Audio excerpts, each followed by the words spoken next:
The federal badge landed on top of a paper coffee cup, slid against the plastic liner, and disappeared beneath a crumpled receipt. For 3 seconds, nobody moved.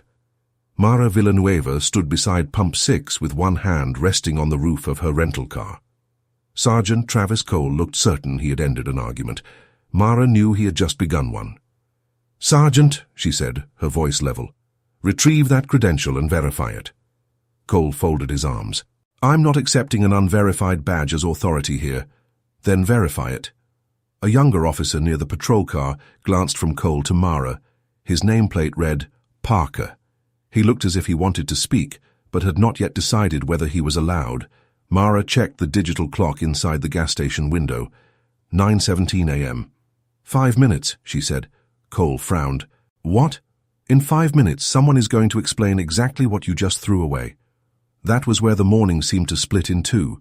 Everything before the trash can and everything after it. But it had started nearly 4 hours earlier, in a narrow kitchen in Daly City, where fog pressed softly against the windows, and Mara's mother was packing too much food into a canvas lunch bag. "You'll say you're not hungry," Elena Villanueva said, adding one more container of rice beside a wrapped portion of chicken adobo. "Then you'll eat crackers from a machine at 3, Mara smiled. "I'm 41, Mum." "That is not an argument." Across the table, Ramon Villanueva pretended to read the news on his tablet. "Text when you arrive," he said. Mara's parents had immigrated from the Philippines decades earlier and raised their children in the Bay Area. Advice was how the Villanuevas expressed affection. Bring a jacket, check the tires, eat before you get hungry, and from Ramon always the same deeper lesson, know who you are before someone else tries to tell you. That lesson had followed Mara into federal service. At 41, she was a supervisory special agent assigned to a federal oversight team that reviewed how local agencies used transportation security and emergency response grants. The job involved more spreadsheets than sirens, more interviews than action. Mara preferred it that way. She listened before speaking, read every page of a file and rarely raised her voice. Calmness had taken years to learn. As a teenager, she had been quick to react whenever someone underestimated her. Ramon never told her to become quieter. He told her to become harder to move. "Anyone can react," he once said. "Control is deciding what deserves your energy." That Saturday, Mara was driving to Arroyo Verde County, a fictional stretch of small towns, orchards, warehouses, and growing subdivisions in California's Central Valley. The county had received a large federal grant to modernize emergency communications among police, fire departments, hospitals, and highway crews. The project looked excellent on paper, too excellent. 3 quarterly reports repeated identical wording. Training dates did not match the installation schedule. A verification procedure had been copied from an outdated manual. None of it automatically meant wrongdoing.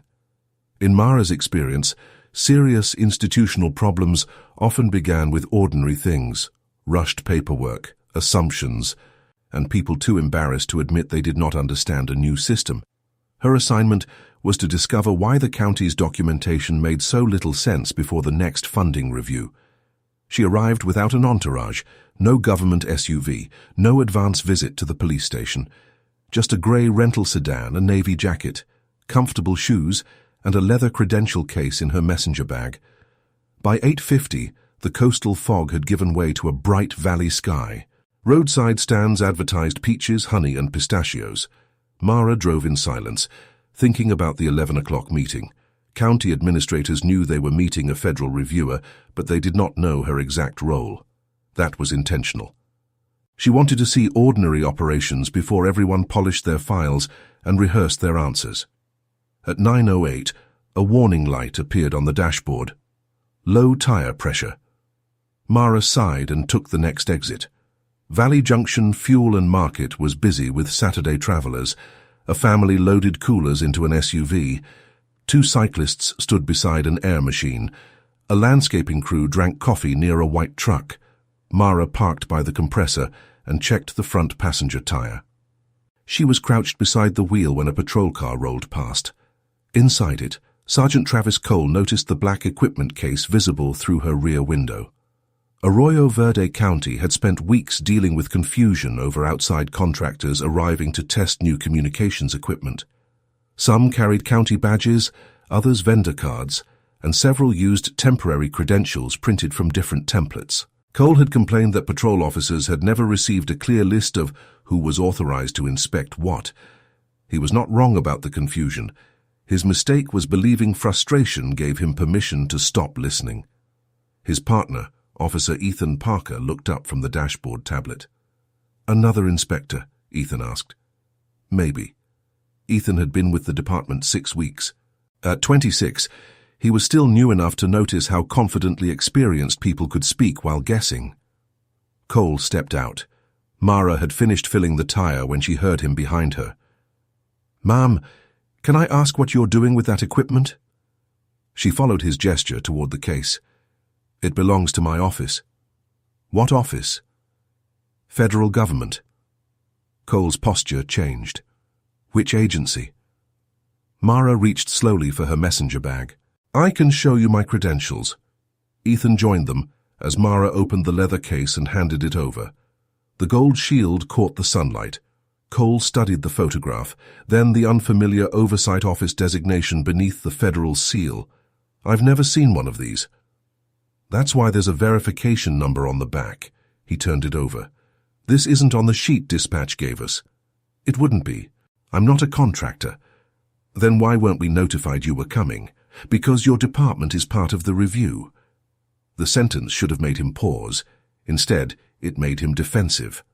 Cole glanced at Ethan, then at several travelers who had begun watching. "You can't walk into a county with a badge nobody recognizes and expect everyone to accept it." "I'm not asking you to accept it," Mara replied. "I'm asking you to verify it." Cole held the credential another moment. He was irritated by the county's poor communication, irritated by being surprised, and most of all irritated by the possibility that he was the only person in the conversation who did not understand what was happening.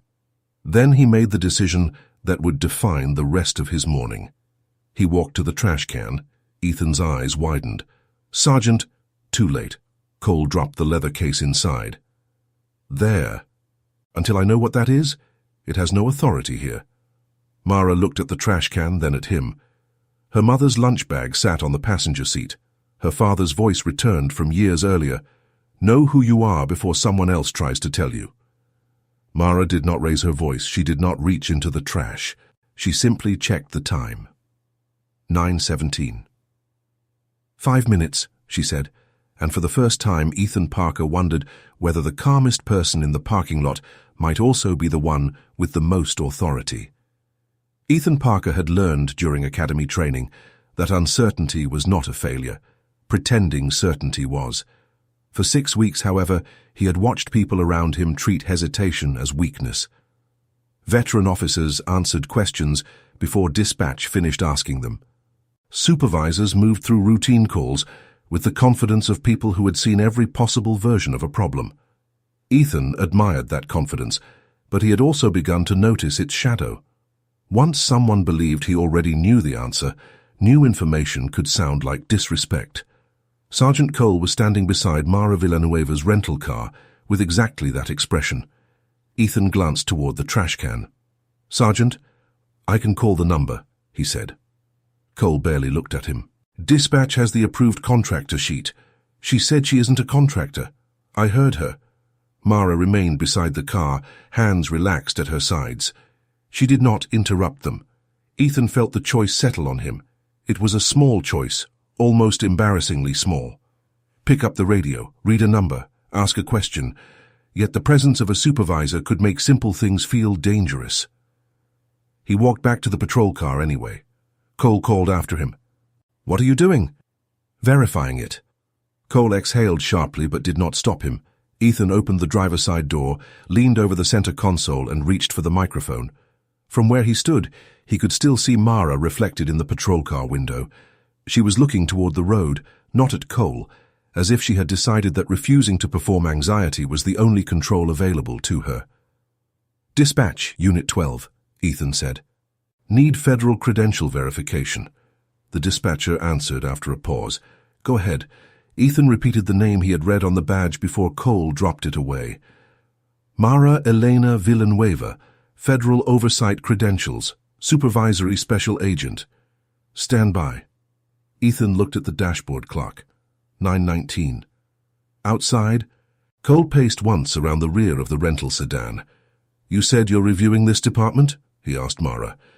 Among other county agencies. What kind of review? The kind we could have discussed calmly before you discarded federal property. Cole's face tightened. I didn't damage anything. Mara looked toward the trash can.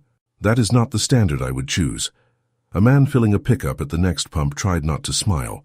Cole noticed. The embarrassment made him talk faster. We've had a month of people showing up with temporary credentials, different cards, different logos. Nobody telling us who is actually authorized. Last week, somebody from the equipment vendor spent 40 minutes in our communications room because the front desk assumed he had already been cleared. That sounds like a process problem. It is a process problem. Then solve the process. Cole stared at her. Mara's tone was not mocking. That somehow made the sentence land harder. She continued, A broken verification system does not become reliable because you replace it with instinct. For the first time, Cole seemed unsure what to say. His career had been built on instinct, and experience had taught him things manuals never could. But experience had also taught him to trust himself before the system. Mara could see that without knowing his history. She also saw something else. He was not a cartoon villain. He was a tired professional who had become too comfortable with being the most certain person in the room. That distinction mattered to her. It did not excuse what he had done. But Mara had spent enough years in oversight work to know that lasting change required understanding the actual failure, not inventing a simpler one. Her phone buzzed inside her bag. She did not reach for it. May I get my credential back now? She asked. Cole looked toward Ethan. Not until verification. Then we agree on one thing. What's that?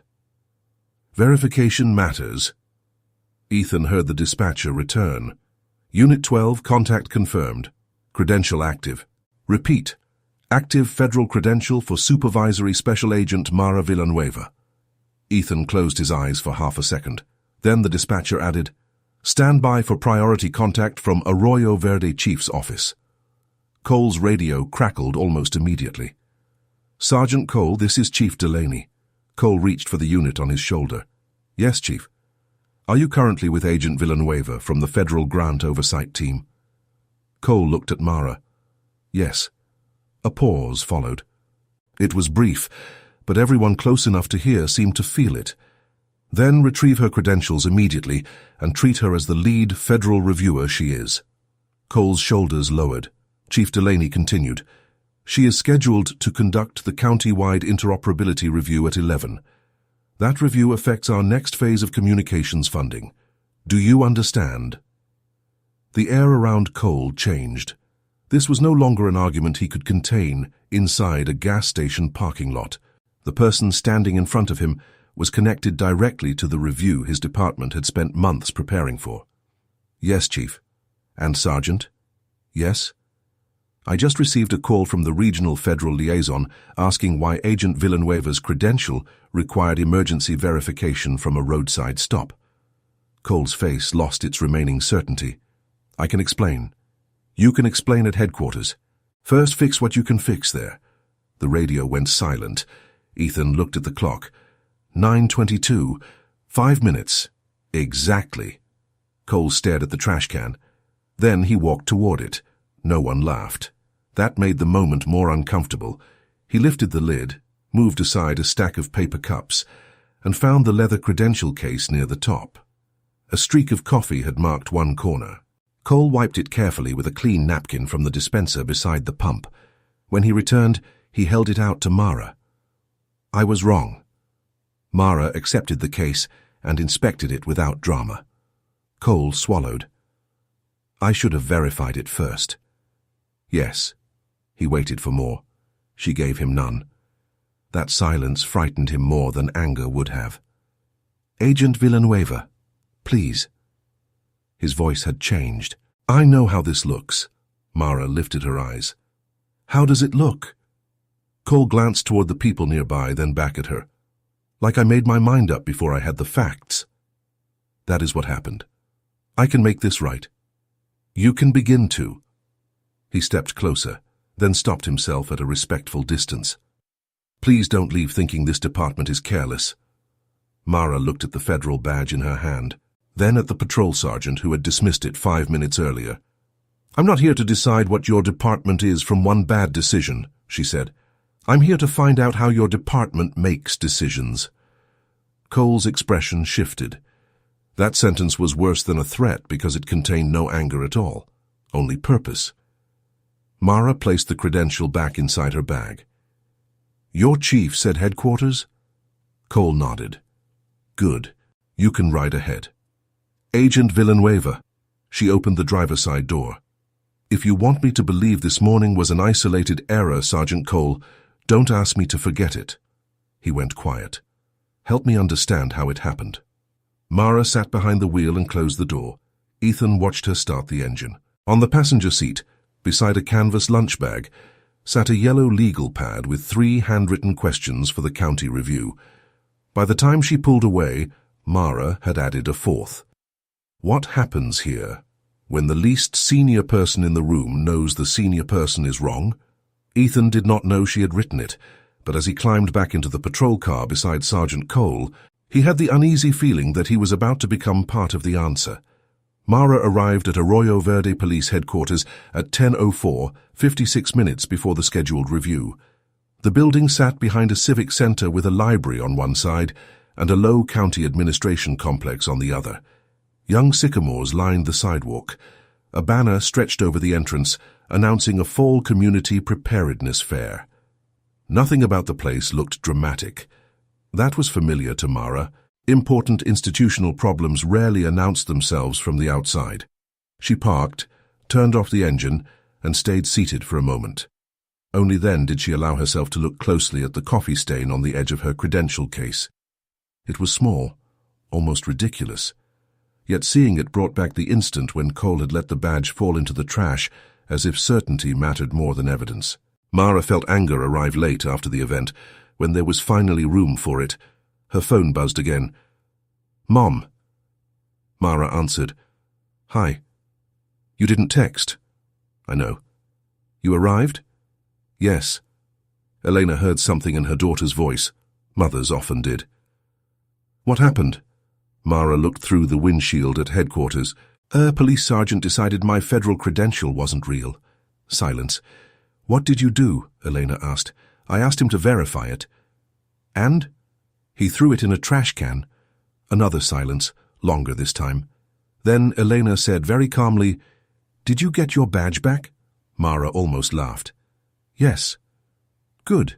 Did you eat? Mom. That is also important. The laugh came out before Mara could stop it. Some of the tension in her shoulders loosened. Elena continued, You know what your father would say. I know. No, you know the short version. He would actually say it for 20 minutes. Mara smiled. Her father's lesson returned. Control was deciding what deserved your energy. But as Mara ended the call, she realized there was a second question inside that lesson. Control did not mean silence. It meant choosing what to do with the energy after you refused to waste it. She picked up her legal pad and entered the building. Chief Laura Delaney met her in the lobby. Delaney was in her early 50s, with short grey blonde hair and the posture of someone who disliked wasting time. She offered her hand immediately. Agent Villanueva, I owe you an apology. Mara shook it. You owe me an explanation more than an apology. Delaney nodded once. Fair. She led Mara toward a conference room. Cole is here, Parker too. I told both of them to write down exactly what happened before speaking with anyone else. Good. I also pulled the credential guidance we distributed last month. Was my office listed? No. Mara looked at her. Delaney did not hide from the answer. That part is on us. Inside the conference room, binders covered a long table. A projector showed the county seal above the words, Interoperability Grant Review. Someone had arranged bottles of water in a perfect row. Travis Cole stood near the far wall. Without sunglasses and without the parking lot around him, he looked different, less imposing, more ordinary. Ethan Parker sat at the table with a notebook open in front of him. Cole stepped forward when Mara entered. "Agent Villanueva." She waited. "I'm sorry." "I heard you the first time." His face tightened with embarrassment. "I mean it differently now." Mara set her bag on the table. "How?" Cole glanced at Delaney, then back at Mara. "At the station, I kept thinking about why I was so sure. I had reasons, but none of them were facts about you. They were frustrations from the last month, confusing contractor badges, bad communication, people showing up without notice. I took all of that and put it on you." Mara listened. Cole continued. "Then when you corrected me, I treated the correction like a challenge instead of information." That answer was better than she expected. Not enough, but better. "Why did you throw the credential away?" she asked. Cole looked down. "Because I wanted to end the disagreement. By making yourself the final authority." "Yes." "Were you?" "No." Mara pulled out a chair. "Sit down, Sergeant." He did. She looked at Ethan. "Officer Parker, why did you verify the credential?" Ethan glanced at Cole. Mara noticed. "Look at me, not him." Ethan straightened. "Because verification was available." "That simple?" He hesitated. "No." "Then give me the less simple answer." Ethan looked at his notebook. "Because I thought Sergeant Cole was wrong, and I was afraid to say it directly." The room changed. Cole stared at the tabletop. Chief Delaney's expression became still. Mara wrote one line on her legal pad. "What were you afraid would happen?" "I'm new." "That isn't an answer." Ethan swallowed. "I thought I'd look disloyal, or arrogant, like I was trying to show up a supervisor." "Has anyone told you that questioning a procedure is disloyal?" "No." "Has anyone told you it isn't?" Ethan thought about it. "No." Mara leaned back. There it was. Not a villain, not a conspiracy. A vacuum. The department had trained people on equipment, forms, channels, and checklists, but somewhere inside all that instruction, it had failed to teach a more difficult habit. How to correct one another without turning correction into humiliation. Mara looked toward the binders. "What time does the county team arrive?" Delaney checked the clock. 10:30 for setup. "Then we have 20 minutes. Cole looked surprised. "You're still conducting the review?" "Of course." He exhaled, almost with relief. Mara caught it. "Do not misunderstand me, Sergeant. Continuing the review is not a favor to you." His shoulders stiffened. "It is my job." "Yes, ma'am." "And your job for the next 20 minutes is to show me every instruction patrol received about outside inspectors, contractors, federal staff, temporary badges, and equipment access." Cole stood quickly. "I can get it. One more thing." He stopped. "No cleaning it up. No improved version. I want what your officers actually received." Cole nodded and left. Delaney watched the door close behind him. "You could have ended his career this morning," she said quietly. Mara looked at her. "That isn't what oversight is for." "What is it for?" Mara glanced at Ethan, then at the untouched binders. "To find the moment before the bad decision," she said, "and make it harder for the next person to reach it." At 10:26, Cole returned carrying a thin folder. Too thin. He placed it in front of Mara. Inside were 3 memos, one outdated credential chart, and a printed email directing supervisors to brief their teams verbally on any changes. Mara read the final line twice. Then she looked at Delaney. "Where are the written updates?" Delaney frowned. "There should be weekly supplements." "There aren't." Cole leaned forward.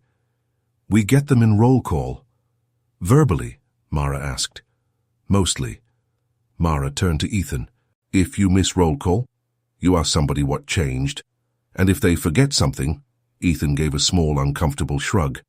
Mara closed the folder. At that moment, the first county administrators began arriving outside the conference room, carrying laptops and coffee. Mara looked again at the thin stack of paper. The badge in the trash was no longer the story. It was evidence of a much larger weakness, and the official review had not even started. By 11 o'clock, Every chair in the conference room was occupied. The county had sent representatives from police, fire, emergency medical services, public works, the hospital network, and information technology. 12 people sat around the long table with laptops open and folders stacked in front of them. They had expected a technical review of radios, training schedules, and reimbursement records. Instead, Mara began with a trash can. She did not dramatize it. She did not name Sergeant Cole. She simply placed her stained credential case on the table beside her legal pad. "This morning," she said, "a county employee could not verify this credential using the materials available to him." Several people shifted in their seats. Chief Delaney sat near the end of the table, expression unreadable. Mara continued. "That employee then made a poor decision. We will address the decision separately. Today I want to understand the system that made a 2-minute verification feel difficult." A man from information technology raised his hand slightly. "Federal credentials aren't part of the interoperability grant." "Normally, no." "Then I'm not sure how that affects our equipment compliance." Mara clicked the remote. The first slide showed a diagram of emergency agencies linked by arrows. "It affects it because this project is not about equipment," she said. "It is about information moving accurately between people who do not all work in the same building, wear the same uniform, or use the same vocabulary." She pointed to the diagram. "If you cannot reliably tell a patrol officer who is authorized to enter a communications room, why should I assume you can reliably tell 5 agencies which radio channel becomes primary during an evacuation?" The room went quiet. That was the first moment Mara felt the meeting change from presentation to examination. For the next 90 minutes, she asked simple questions. Where were updates stored? Who confirmed that every shift received them? What happened when an officer returned from vacation? Who owned the master list of temporary credentials? Why did emergency medical staff use one version of the contact directory, while public works used another? No single answer was alarming. Together, they formed a pattern. The county had built a modern communications network on top of an old culture of informal workarounds. People knew whom to call because they had worked together for years. Supervisors passed updates verbally because it felt faster. Employees kept personal notes because the shared folders were difficult to search. If something changed, someone sent an email, then assumed everyone who mattered had seen it. The system worked when familiar people were present. It became fragile whenever someone new entered the room, like Ethan Parker, like Mara. At 12:32, Mara called for a break. People escaped toward the hallway with the relief of students released from an exam. Mara remained at the table, rubbing the bridge of her nose. Her stomach reminded her that Eleanor had predicted this exact moment. She retrieved the canvas lunch bag from the car and returned with the containers her mother had packed. Ethan was sitting alone near the lobby windows with a vending machine sandwich still wrapped in plastic. Mara stopped beside him. "You're going to regret that sandwich." He looked up. "Is that an official federal assessment?" "It is strongly supported by evidence." He smiled for the first time that day. Mara sat in the chair across from him and opened her lunch. The smell of garlic, vinegar, and rice rose into the small seating area. Ethan glanced over. "That looks better than mine." "My mother would consider that the minimum acceptable conclusion." "Filipino?" Mara nodded. "My parents came from the Philippines before I was born. My mother still believes any trip longer than 40 minutes requires enough food for a weather emergency." Ethan laughed softly. For a moment, they ate without discussing the review. Then Ethan said, "Sergeant Cole isn't usually like that." Mara looked at him. He immediately corrected himself. "That sounds like an excuse. It sounds like you're trying to fit what happened into what you already believed about him." Ethan considered that. "He's helped me a lot," he said. "When I started, he showed me things nobody covers in training, how to talk to people when they're frustrated, which roads get dangerous in heavy fog. He remembers everybody's name. People are rarely only their worst decision." Ethan looked relieved. Mara added, "They also aren't protected from consequences by their best decisions." The relief disappeared, but he nodded. "Do you think he'll be fired?" "That is not my decision." "What would you do?" Mara closed the lid on her rice container. I would ask whether he can learn the lesson without needing to be destroyed by it. Ethan stared at her. She continued, Accountability and humiliation are not the same thing. Too many organizations confuse them. When they do, people stop admitting mistakes. That sentence seemed to stay with Ethan. After the break, the review resumed. This time, people were less defensive. A public works supervisor admitted his crews used printed radio cards that were 2 versions old. The hospital representative acknowledged that a new overnight coordinator had never received access to the county training portal. A fire captain confessed that he kept the most current contact list on his personal laptop because the official shared drive was slow. Each admission made the next one easier. Mara watched the room begin to do what healthy systems did, exchange embarrassment for information. Then Sofia Ramirez, the county's emergency communications manager, opened a spreadsheet and frowned. Wait, Mara looked over. What is it? Sofia turned her laptop around. The spreadsheet tracked weekly implementation bulletins. Every department had a column showing the date each bulletin was acknowledged. Police acknowledgements stopped 6 weeks earlier. Chief Delaney leaned forward. That can't be right. Sofia clicked another tab. It is. Fire, EMS, Public Works, Hospital, all current. Police stopped confirming receipt after Bulletin 23. What changed after 23? Mara asked. Sofia searched the archive. Her face shifted when she found it. Credential verification. No one spoke. Sofia opened Bulletin 24. It contained a new federal and vendor verification procedure, including a central number available 24 hours a day. The instruction was clear, short, and exactly what Cole should have used that morning. Chief Delaney stared at the screen. I never saw this. Neither had Cole, who was standing near the back wall. Mara turned toward him. Did your shift receive Bulletin 24? No. Did you know the acknowledgement process had stopped? No. Mara looked at Delaney. Who was responsible for confirming receipt? Delaney did not answer immediately. Then she said, Operations Administration. Who specifically? A voice from the doorway answered. I was. Everyone turned. Captain Daniel Mercer stood there holding a folder against his chest. He had arrived during the break and had been listening from the hall. Delaney's face tightened. Daniel? Mercer stepped inside. I changed the distribution process 6 weeks ago. Mara gestured toward the empty chair beside her. Sit down, Captain. He did. Why? She asked. Mercer looked around the room, then at the stained federal credential on the table. Because we were behind on everything, he said. I thought I was simplifying it. Mara opened her legal pad to a fresh page.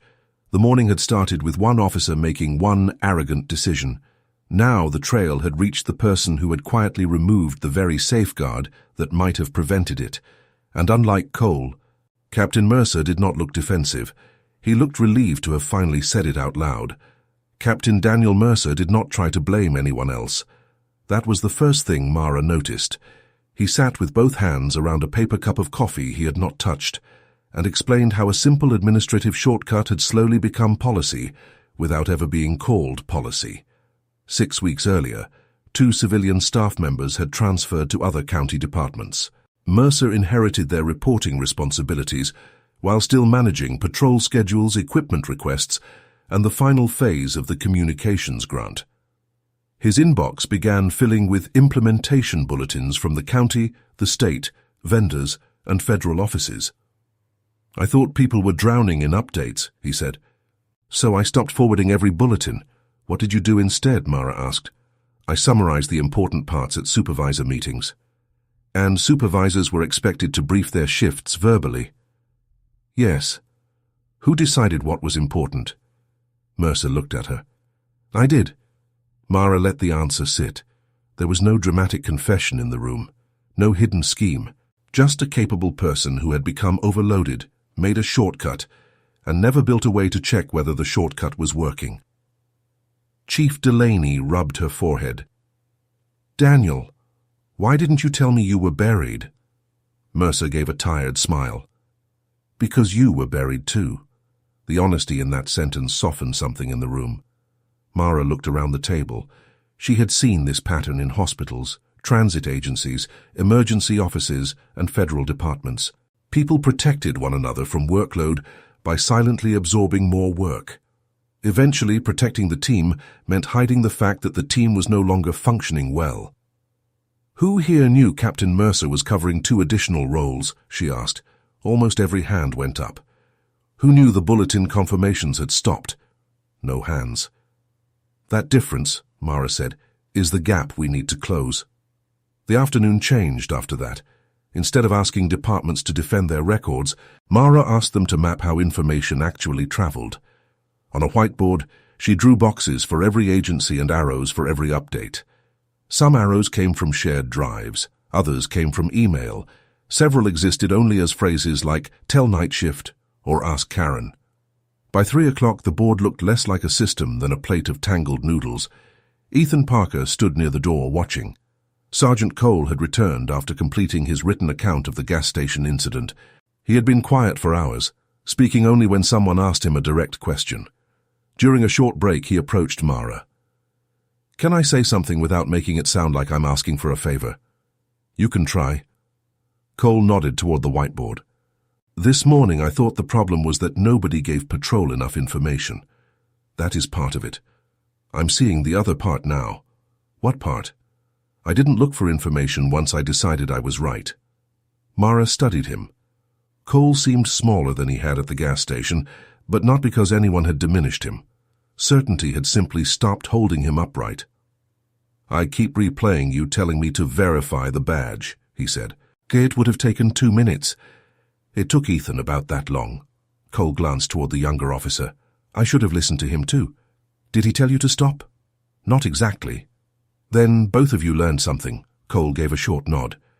"Chief says there'll be a formal review of my conduct." "That sounds appropriate." He looked surprised by the calmness of her answer. Mara continued, "You made a serious professional mistake. Pretending otherwise would help nobody, including you. I know. But if all you learn is to be afraid of federal badges, then you will have learned the wrong lesson." Cole looked at the stained edge of her credential case. "What's the right one?" "When facts are available, your confidence is not a substitute for them." He absorbed that without answering. At 4:10, the review team had built a preliminary correction plan. All implementation bulletins would move to a single shared portal. Every department would assign a primary and backup owner. Verbal briefings could still happen, but they would never replace written updates. New employees would receive a 30-minute orientation on cross-agency verification, including how to confirm unfamiliar credentials. Ethan suggested one final change. "Can we add something about challenging a supervisor?" Several people looked at him. He nearly retreated, then continued. "Not challenging authority, challenging information." "Like a phrase anyone can use when something doesn't match." Mara smiled slightly. What phrase, Ethan thought. Maybe, "Can we verify before we decide?" Chief Delaney wrote it on the whiteboard. "Can we verify before we decide?" The room went silent for a moment. "That," Mara said, "belongs in the training." Ethan sat a little straighter. For the first time all day, Mara felt the possibility of something better emerging from an ugly 5 minutes. Then her phone rang. The display showed Rachel Kim, Regional Director. Mara stepped into the hallway. "Villanueva." Rachel did not waste time. "How bad is Arroyo Verde?" "Fixable. That's not a technical category." "It should be." Rachel laughed once. "I heard about the credential." "Already?" "The chief called the regional liaison. The liaison called me." "Are you okay?" "I'm fine." "Do you want another agent sent out?" Mara looked through the conference room glass. Cole was helping Ethan compare 2 versions of the credential chart. Mercer was showing Delaney the bulletin archive. People who had spent the morning defending themselves were now correcting the system together. "No," Mara said, "I want to finish this." "Then, before you do, open the original grant guidance. Appendix C, revision date 3 years ago." Mara frowned. "Why?" "I was reviewing the file after the call this morning. There are 2 versions in the Federal Archive. That shouldn't be possible. It is." Mara walked back into the conference room and opened her laptop. Rachel stayed on the phone while Mara navigated to the archived grant package. 2 files appeared. Appendix C Final, Appendix C Final, Revised. They had been uploaded 11 days apart. Mara opened the first. It required written distribution and acknowledgement of every operational bulletin. She opened the revised version. One paragraph was different. To reduce administrative burden, agencies could distribute minor operational updates through documented supervisor briefings. Mara stopped breathing for a second. That sentence explained why Mercer had believed his shortcut was permitted. Then she noticed the approval block at the bottom of the page. 3 names were listed: Rachel Kim, a retired program attorney, and Mara Elena Villanueva, her own digital. Initials sat beside the revision date. Mara stared at the screen. 3 years earlier, long before Arroyo Verde County had become a file on her desk, she had helped approve the language that made verbal distribution acceptable. She did not remember the memo. She did not remember the meeting. But the initials were hers. Rachel's voice came through the phone. "Mara? I see it." Behind her, the whiteboard still carried Ethan's new sentence in thick black marker. "Can we verify before we decide?" Mara looked from those words to her own initials on the federal document.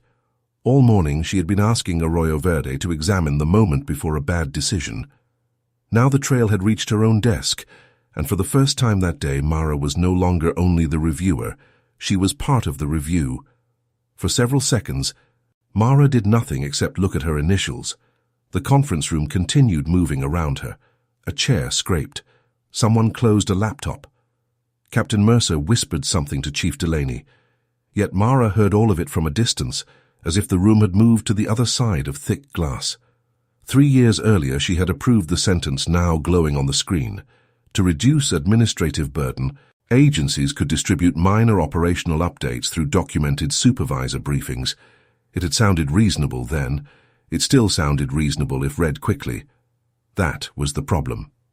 "Rachel," Mara said into the phone, "I need the review history." "I'm pulling it now. Not just the final memo. Comments, meeting notes, tracked revisions, everything."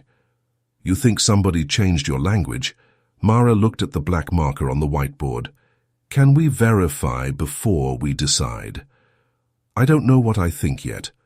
The answer came more quietly than she intended. She ended the call and returned to the table. Everyone looked at her. Cole was standing near Ethan with an expression Mara recognized immediately. It was the same look she had seen on people waiting for an investigator to tell them where blame would land. Mara turned her laptop so the others could see the approval block. "My initials are on the federal revision that allowed documented supervisor briefings." No one spoke. Chief Delaney was the first to respond. "You approved this?" "Yes." Mercer leaned toward the screen. "Then what I did was allowed." Mara held up one hand. "Not necessarily. The language says minor operational updates. Bulletin 24 included a new credential verification procedure. We still need to determine whether that should ever have been treated as minor." Mercer sat back. "But," Mara continued, "the federal guidance created room for different interpretations. I was part of approving that guidance. That belongs in the record, too." Cole stared at her. "You're putting yourself in the report." Mara met his eyes. "Why wouldn't I?" He seemed to have no answer. A strange change passed through the room. Until that moment, the federal review had felt like something being done to Arroyo Verde. Mara could see it in the straight backs, careful language, and defensive explanations. But her admission disturbed that arrangement. The line between reviewer and reviewed had become less comfortable and, unexpectedly, more useful. Chief Delaney pulled her chair closer to the table. "All right," she said. "Then let's stop protecting our departments and figure out what actually happened." They worked backward. Sophia from Information Technology retrieved the timestamp showing when Bulletin 24 entered the county portal. Mercer located the email in which he had told supervisors that small updates would be covered verbally at weekly meetings. Delaney found the notes from the police supervisors' meeting that week. Credential verification was not mentioned. Neither were 2 other changes from the bulletin. Nothing dangerous had happened because of those omissions. But in one case, A fire inspector had spent 40 minutes trying to confirm whether an outside radio technician was authorized to enter a communications site. In another, a hospital security supervisor had called 3 departments before anyone could verify a state contractor's credentials. The gas station had not been the first sign. It had simply been the first sign dramatic enough that nobody could dismiss it as inconvenience. Mara wrote a timeline across 3 sheets of paper and taped them beneath the whiteboard. Federal revision approved, county staffing reduced, bulletin acknowledgements discontinued, supervisor briefings substituted, critical detail omitted, patrol materials became outdated, Cole encountered unfamiliar credential, Cole chose certainty instead of verification, Ethan verified anyway. No single line explained the entire morning. Together they did. At 5:20, Rachel called back. Mara put the call on speaker. "I found the revision meeting," Rachel said. "You were there. So was I. Do you remember it?" "Barely. It was during the statewide rollout. We had 27 comments from agencies complaining about paperwork." Sophia asked, "Was credential verification discussed?" "Not specifically." Mara felt a familiar discomfort settle in her chest. Not guilt exactly, something more useful than guilt. Responsibility. Rachel continued. "Mara, your comment in the draft says, verbal distribution should be limited to non-essential administrative notices." Mara leaned forward. "That language isn't in the final version." "No. Legal shortened the paragraph before approval. You initialed the condensed version with the rest of us." Without asking what had been removed, Rachel paused. None of us did. The room went quiet again. Mara thought about Cole standing beside the gas pump, holding her credential and refusing to make a 2-minute call, because he believed he already understood what he was looking at. The scale was different. The consequences were different. But the habit underneath was uncomfortably familiar. People moved quickly. People trusted summaries. People assumed someone else had checked. Mara closed her eyes for a moment. Her father's voice returned. "Control is deciding what deserves your energy." For years, Mara had believed control meant keeping emotion from interfering with judgment. She had not considered the other side. Judgment could become just as careless when confidence moved faster than curiosity. "Rachel," she said, "I'm opening a corrective review on the federal guidance too." "You don't have to do that before Monday." "Yes, I do." Chief Delaney looked at her sharply. Monday. The county's next grant authorization was due at 9 that morning. Without approval, the second phase of the communications upgrade would pause, equipment installations would stop, training sessions would be postponed. The county would not collapse, but months of work could stall, because nobody could certify that the information system behind the project was reliable. Rachel understood the silence. "There's one more thing," she said. "The funding office heard about today's incident. They want a written corrective plan before they release the next authorization." "Deadline?" Mara asked. "8 Monday morning." Delaney exhaled slowly. It was Saturday evening. Mercer looked at the tangled whiteboard. Ethan looked at the outdated credential chart. Cole looked at Mara's stained leather case. Nobody complained. Mara capped her pen. "We have tomorrow," she said. Delaney nodded. "What do you need?"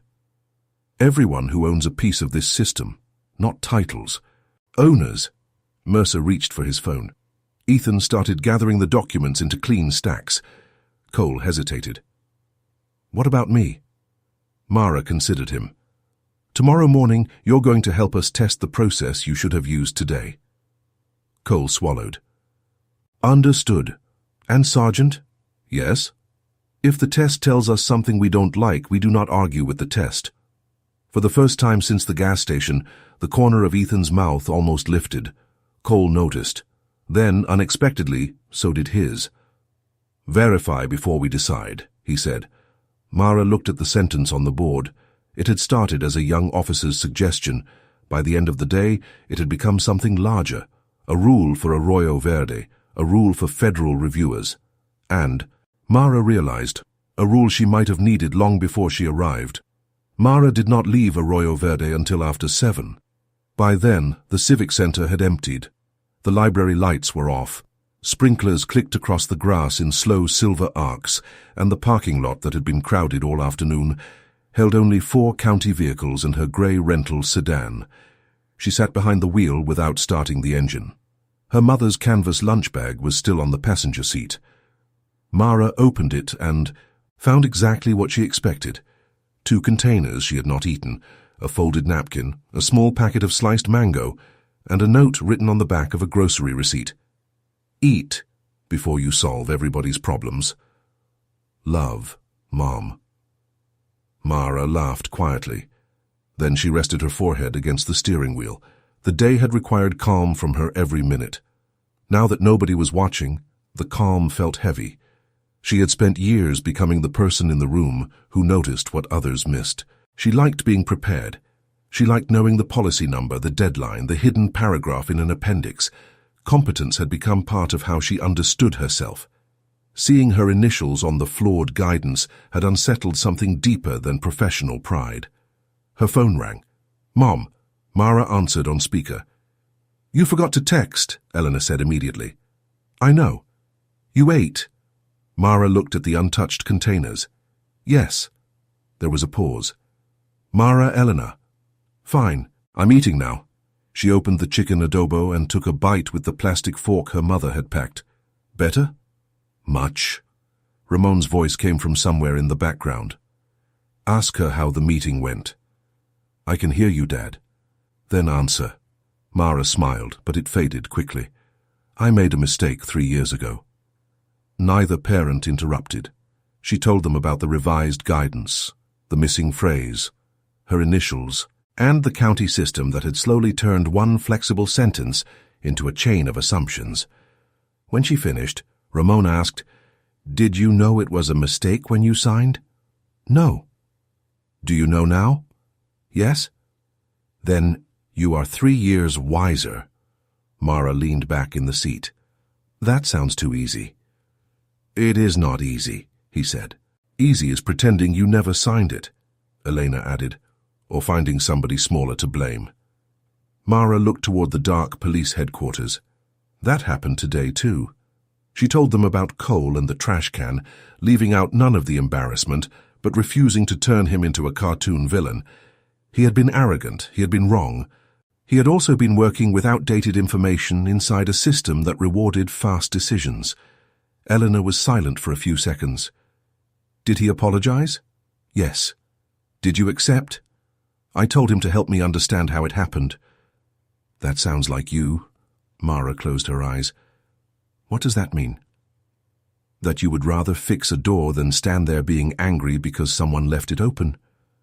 The sentence stayed with Mara after the call ended. She checked into a small business hotel near the highway, heated her mother's food in the room microwave, and spread documents across the desk. At 8:45, someone knocked. Mara opened the door halfway. Ethan Parker stood in the hallway holding a binder. "Officer Parker." "Sorry, Chief Delaney said you were staying here. I found something in the training archive and thought you should see it before tomorrow." Mara stepped into the hall rather than invite him into the room. He handed her the binder. Inside was a stack of anonymous employee surveys from the communications rollout 6 months earlier. Several comments were highlighted. Too many updates come through different channels. Not sure which credential list is current. Supervisors tell us changes verbally, but night shift misses details. Would like one place to verify outside personnel. Mara looked up. "Where was this?" "Training storage. I was looking for old orientation materials." "Were the surveys summarized?" Ethan nodded and turned to the final page. The official summary contained 4 categories: equipment satisfaction, radio reliability, training quality, and scheduling concerns.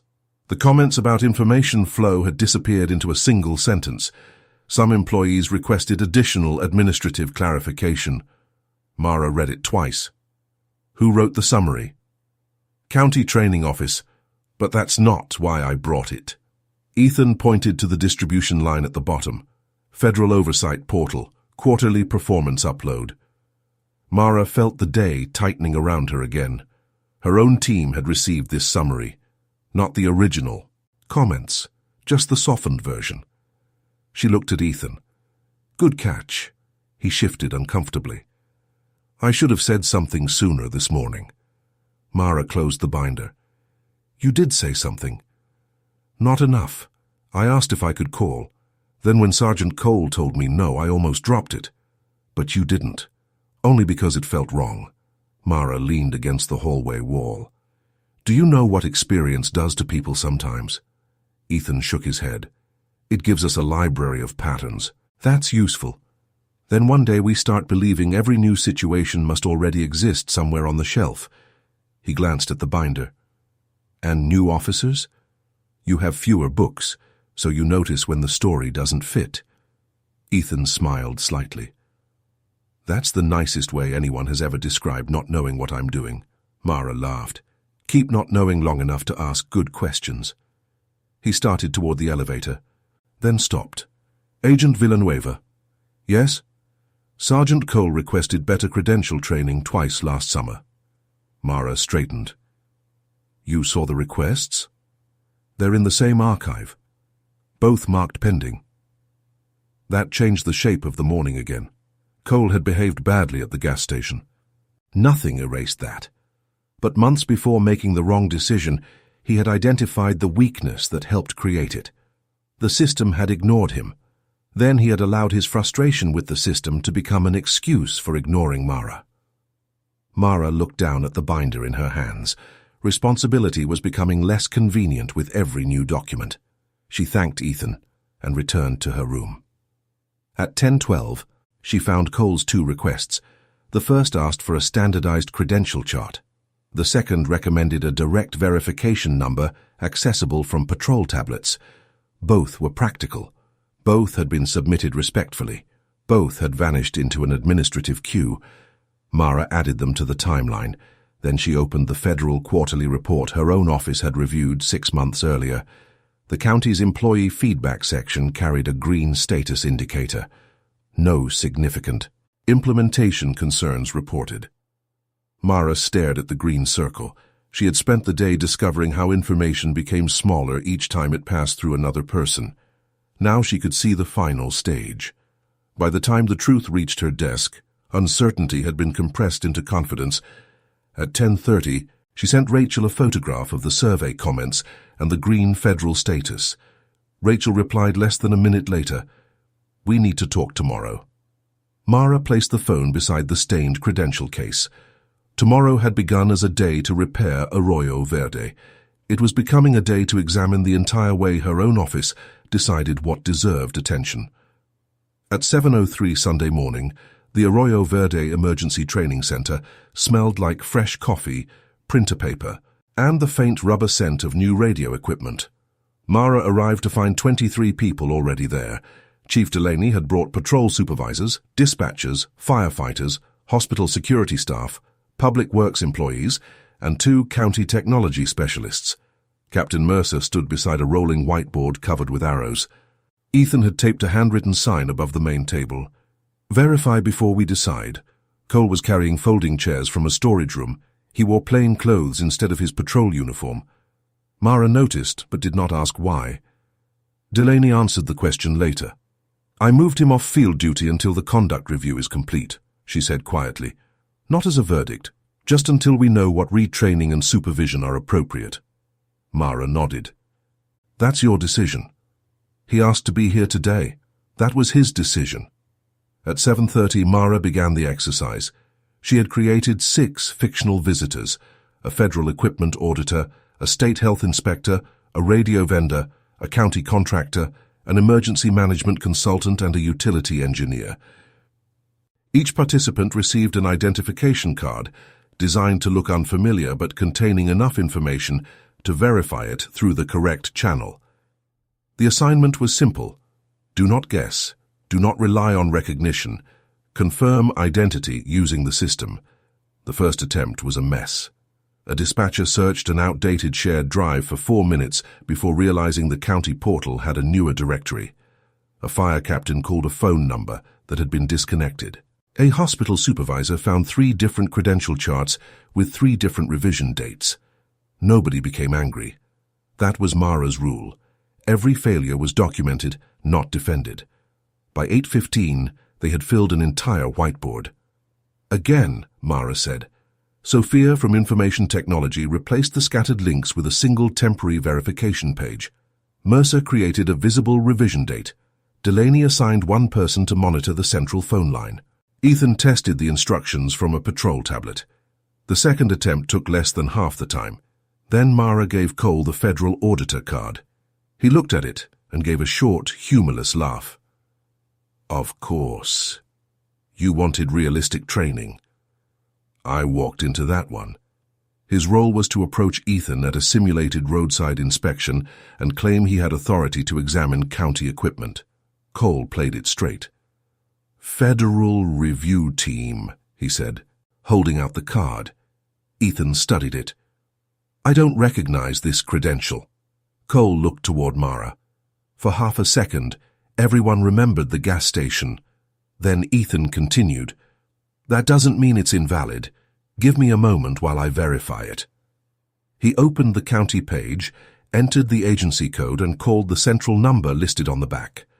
48 seconds later, he received confirmation. Thank you, sir. You're verified. Cole nodded. The room remained quiet. Mara looked at the timer. 48 seconds. Cole glanced at her. Would have saved me a long Saturday. Several people smiled, but nobody laughed at him. That mattered. Humiliation rarely taught people to think better. More often, it taught them to hide mistakes faster. They ran the exercise again and again. By the fifth round, the average verification time was 31 seconds. The process was not sophisticated.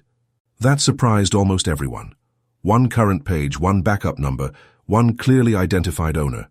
One sentence giving employees permission to pause when information did not match expectations. At Tentwo, Mara called a break.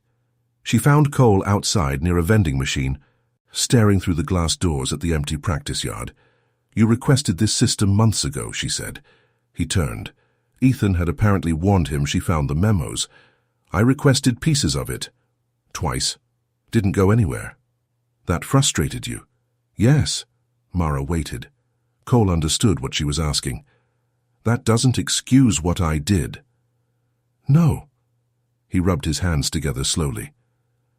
I think I told myself yesterday that I was angry because nobody gave patrol the right tools. And, today? Today I think I was angry because the missing tools made me feel unprepared. Mara looked at him. There it was. Not a policy explanation. A human one. Cole continued. I hate not knowing what's in front of me. I'm supposed to be the person younger officers ask. So, when you didn't know, you acted as if the problem was the credential, instead of me not recognizing it. Mara nodded. Cole leaned against the wall. I made Parker doubt himself, too. You did. He was right. Yes. I need to tell him that. That sounds like something you should tell him, not me. Cole almost smiled. Inside the training room, Ethan was helping a dispatcher replace old bookmarks on the tablets. Cole walked in and asked him to step aside. Mara stayed where she was. She could not hear every word through the glass, but she saw Ethan's surprised expression when Cole spoke. She saw Cole point toward the verification station, then tap his own chest. Ethan said something. Cole shook his head. Ethan tried again. Finally, Cole extended his hand. Ethan looked at it for a moment before shaking it. No applause, no dramatic forgiveness. Just two people beginning to repair the working relationship between them. At 11:15, Rachel joined by video. Mara presented the timeline, including her own role in approving the federal language. She showed the employee surveys, the county summary, and the green status indicator from the federal dashboard. Rachel's expression tightened. Our review team never saw the raw comments, she said. Exactly. Because the grant required summarized feedback. Exactly. Delaney leaned toward the camera. So we summarized because the federal form asked us to summarize. Rachel nodded slowly. And we accepted the summary because our dashboard was built to flag numerical exceptions, not language patterns. Mercer exhaled. Everybody followed a process that made the information less useful. Mara pointed at him. That sentence goes in the report. At noon, the funding office joined the call. Its representative, Thomas Green, was polite and direct. "I need to know whether Arroyo Verde can responsibly continue the project Monday." Mara could have answered immediately. Instead, she looked around the room. 23 people had spent the morning exposing weaknesses in their own work without trying to make themselves look better. "Not yet," she said. Delaney looked at her. Green raised an eyebrow on screen. Mara continued. "Give us 4 more hours. You understand the authorization deadline?" "I do. And if the correction plan is incomplete, I'll recommend a pause myself." After the call ended, nobody seemed disappointed in her answer. If anything, the room became more focused. Mara checked the clock. 12:07. 4 hours, she said. Sophia opened the portal configuration. Mercer pulled the policy binder closer. Ethan returned to the patrol tablets. Cole picked up a marker. For once, nobody in the room was pretending they already knew the answer.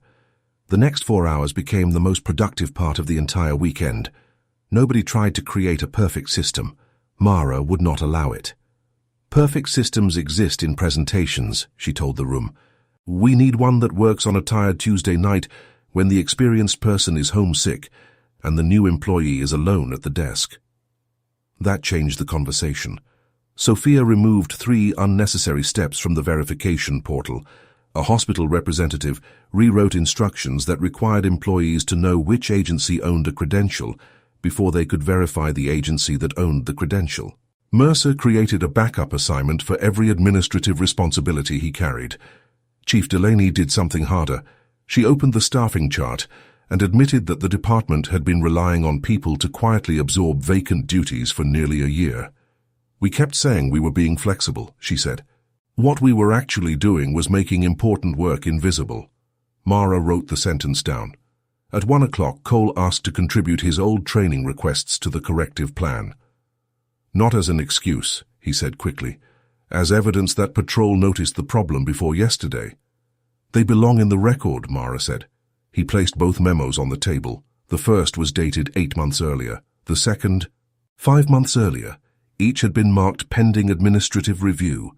Mercer read them and closed his eyes. "These came to my queue." Cole nodded. "I know." "I don't remember seeing them." "I know that too." Mercer looked at him. "You should have followed up." Cole's jaw tightened. For a second, Mara saw the old reflex returning. Defense meeting defense. Then Cole exhaled. "I should have." Mercer nodded. "And I should have built a queue that didn't depend on me remembering everything." The tension passed. Mara said nothing. She was beginning to understand that accountability worked best when people stopped treating it like a limited resource. Mercer could own his failure without erasing Cole's. Cole could own his conduct without pretending the system had served him well. Mara could admit the federal guidance had been vague without removing the county's responsibility to use judgment. More than one thing could be true at the same time.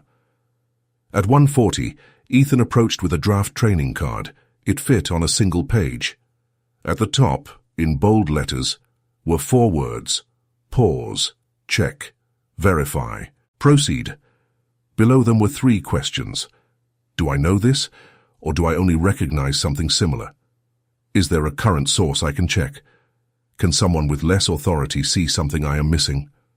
Mara read the 3rd question twice. That one stays. Ethan looked pleased. Cole read over his shoulder. It definitely stays. Ethan turned. You sure? Cole nodded. Especially for supervisors. It was the first time Mara saw Ethan accept praise from Cole without looking uncertain about it. At 2:15, the team performed a full test without advance warning. Mara asked 6 county employees who had not participated in the morning session to enter the room one at a time. Each received a different scenario and access only to the tools employees would actually have during a shift. 5 completed verification correctly. The 6th failed. A public works dispatcher found the correct portal, but selected an old bookmark saved in her browser. The page looked almost identical to the new one. Sophia groaned. Mara smiled. Good. Sophia stared at her. Good? We found it here. Within 10 minutes, information technology redirected the old address to the current portal. They tested again. 6 out of 6.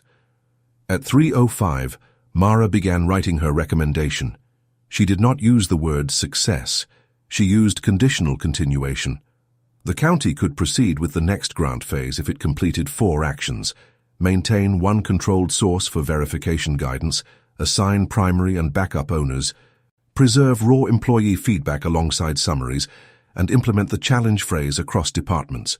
Chief Delaney read the draft. You're not requiring anyone to be removed. That is a personnel question for each employer. Delaney looked toward Cole. He made a serious error. Yes. And Mercer?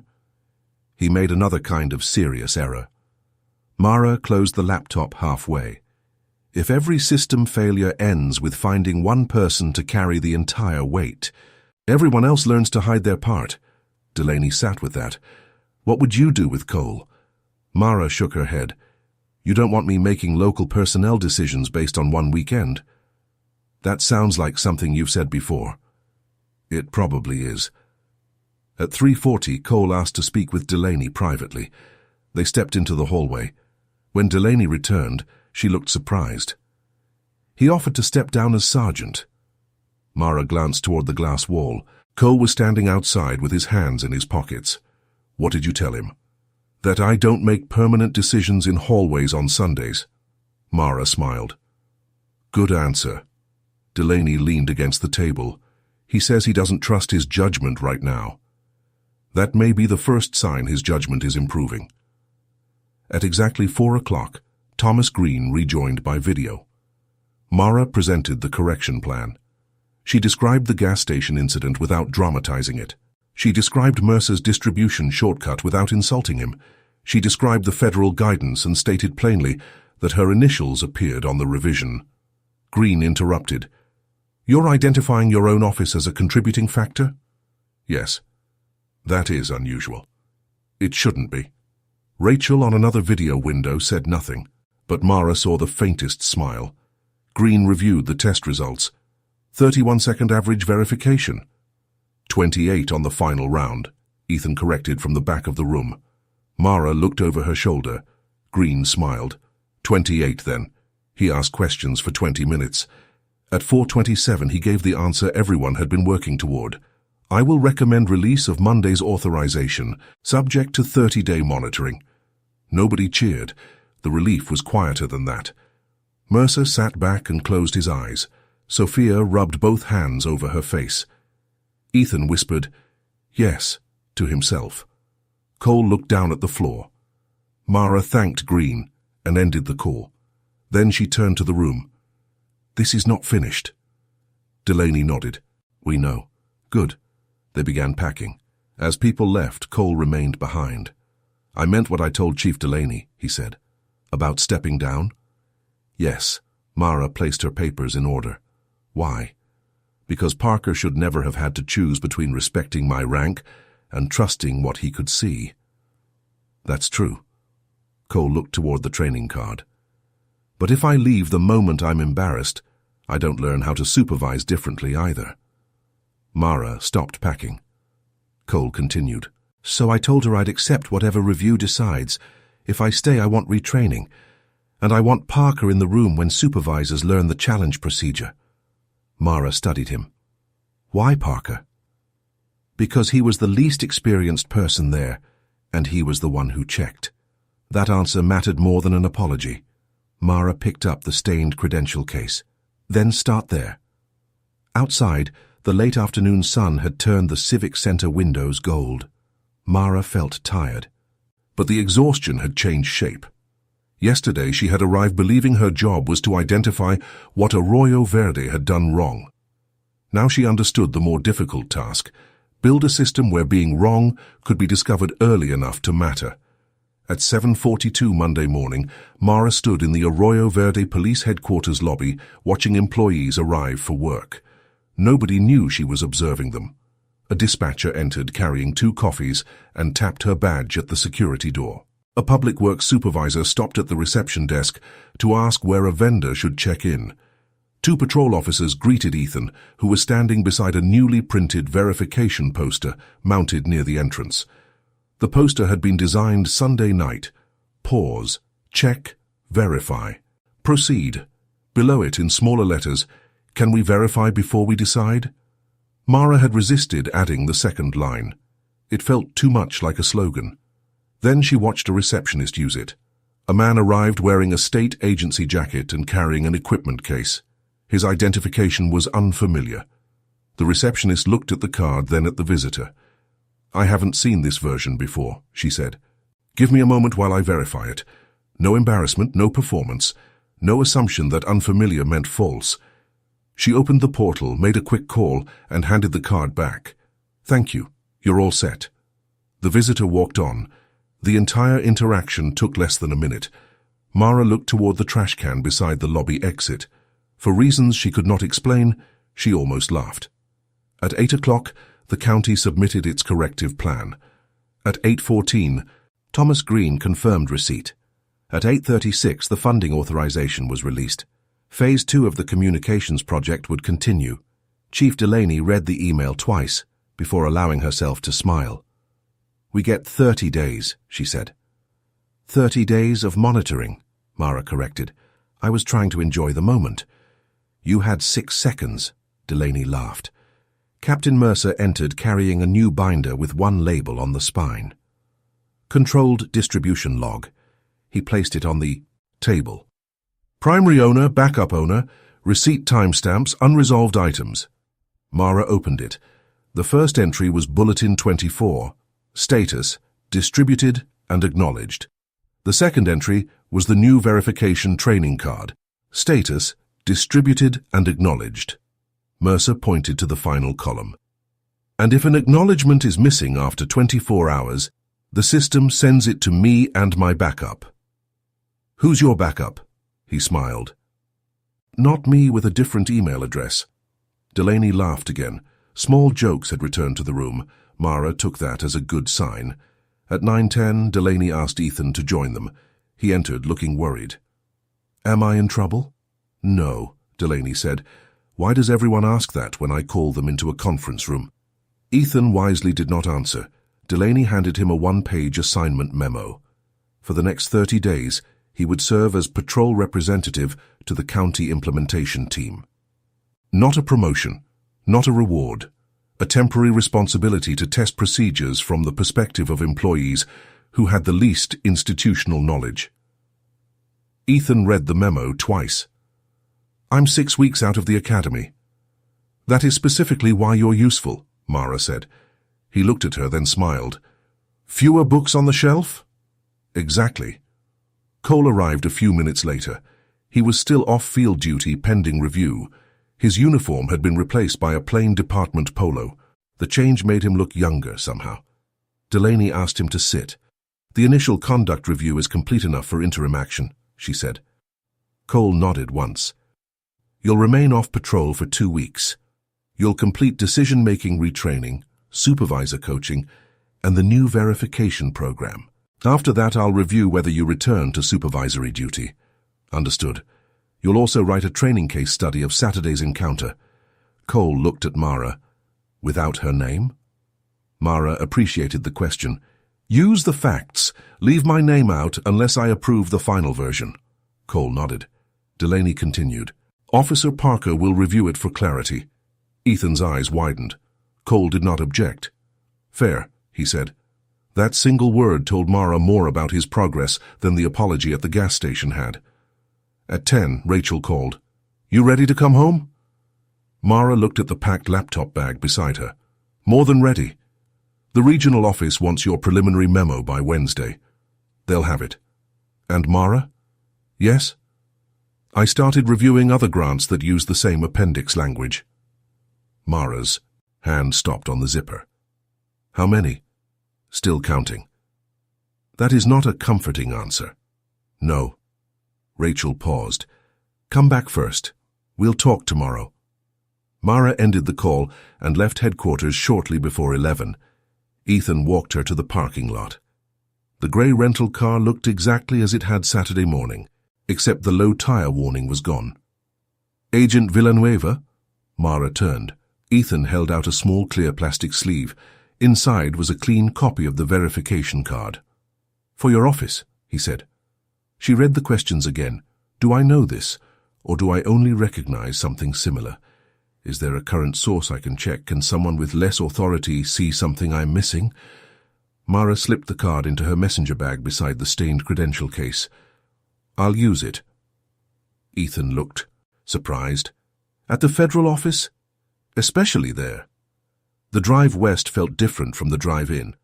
Orchards passed outside the windows in long green rows. Trucks moved steadily toward the interstate. The mountains were faint in the distance beneath a pale afternoon haze. Mara stopped once at a roadside market and bought a box of peaches for her mother. When she reached Daly City near sunset, fog had returned to the neighborhood. Eleanor opened the front door before Mara reached it. You look tired. Hello to you too. Ramon appeared behind her. She looks hungry. I ate. Both parents stared at her. Mara lifted the peaches. Peace offering. Eleanor took the box and kissed her cheek. At the kitchen table, Mara removed the leather credential case from her bag. The coffee stain was still visible along one corner. Ramon examined it without touching. This is the famous badge. The badge was fine. The case had a difficult weekend. He smiled. Are you replacing it? Mara looked at the stain. No. Why? Eleanor asked.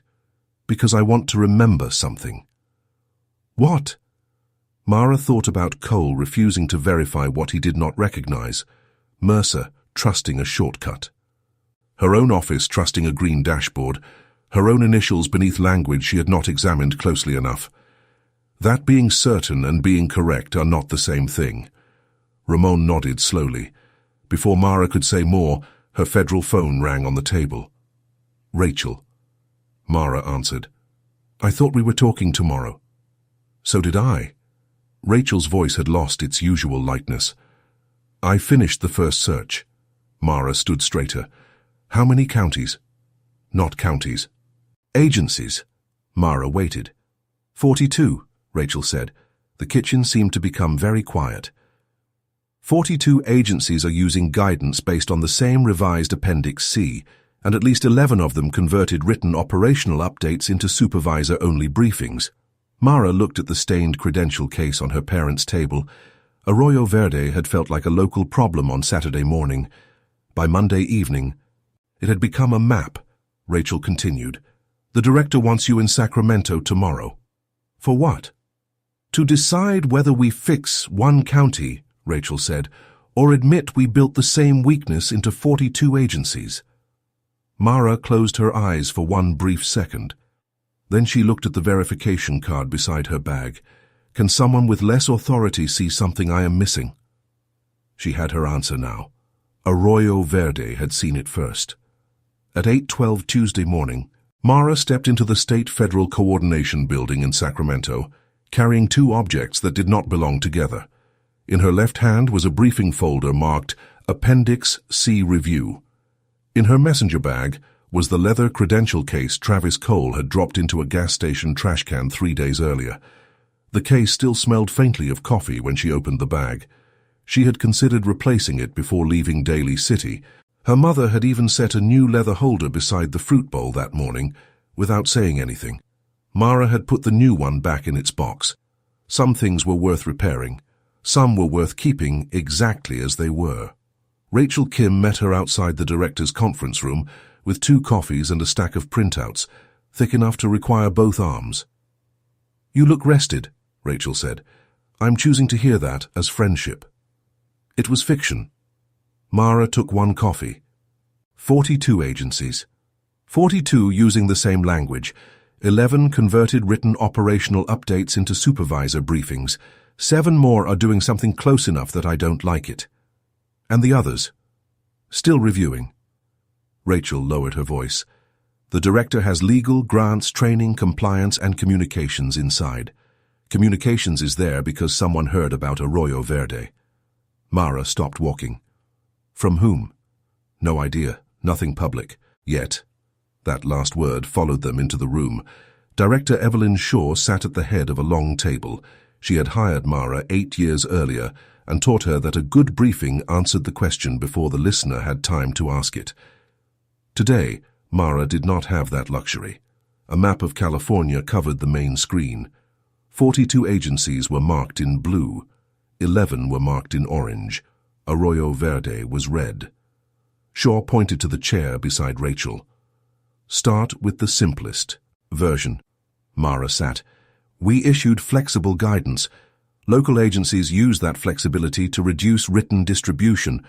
Our oversight system accepted summarized feedback instead of preserving raw concerns. In Arroyo Verde, those choices contributed to employees working with outdated credential information. Contributed, said a lawyer named Martin Vale. Not caused. Correct. And the officer made an independent judgment error. Yes. Vale leaned back. Then I want us to be careful about turning one local personnel incident into a statewide federal failure. Mara looked at the map. 3 days earlier, she might have agreed with the sentence because it was technically precise. Now it sounded incomplete. Arroyo Verde is not why I'm calling this a statewide weakness, she said. The 42 agencies are. She opened the folder and distributed a one-page chart. Each row showed an agency, its method of distributing operational updates, whether raw employee feedback was preserved, and whether staff had a direct credential verification source. The pattern was not dramatic. That made it worse. No single agency looked reckless.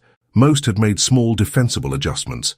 Meetings instead of acknowledgement forms, summaries instead of raw comments, shared drives instead of controlled pages. Individually, the changes looked harmless. Together, they created places where outdated information could remain invisible. Shaw read the chart without expression. How much of this traces to Appendix C? Enough that we should revise it, Mara said, immediately. Yes. Vale turned toward her. So you approved Appendix C? I did. The room changed. Mara could feel it, not because the fact was secret. Her initials were on the document. But there was a difference between an approval block in an archive and a person placing the responsibility on the table. Shaw looked up. Do you believe your approval was negligent? No. Vale's pen stopped. Mara continued. I believe it was reasonable based on the information we had, and insufficient based on what we know now. Those are not the same thing. If we spend time deciding whether the old decision makes us good or bad people, we'll waste the chance to make the next decision better. Rachel stared at her coffee to hide a smile. Shaw did not smile. What are you recommending? A temporary guidance notice today. Preserve written distribution for any update involving authority, access, identification, safety procedures, or verification. Require one controlled source and a backup owner. Preserve raw employee comments when agencies submit summaries. Then conduct a 60-day review of every program using the same flexible language model. That is a large review. It is smaller than discovering 42 versions of Arroyo Verde one at a time. Silence settled over the table. The communications representative, Daniel Price, spoke for the first time. If we issue a correction, people may assume something serious happened. Something serious did happen, Mara said. Price looked at her. She kept her voice even. A federal agent presented a valid credential. A local supervisor refused to verify it, discarded it, and nearly escalated a routine encounter because he was certain the document was false. Nobody was physically harmed.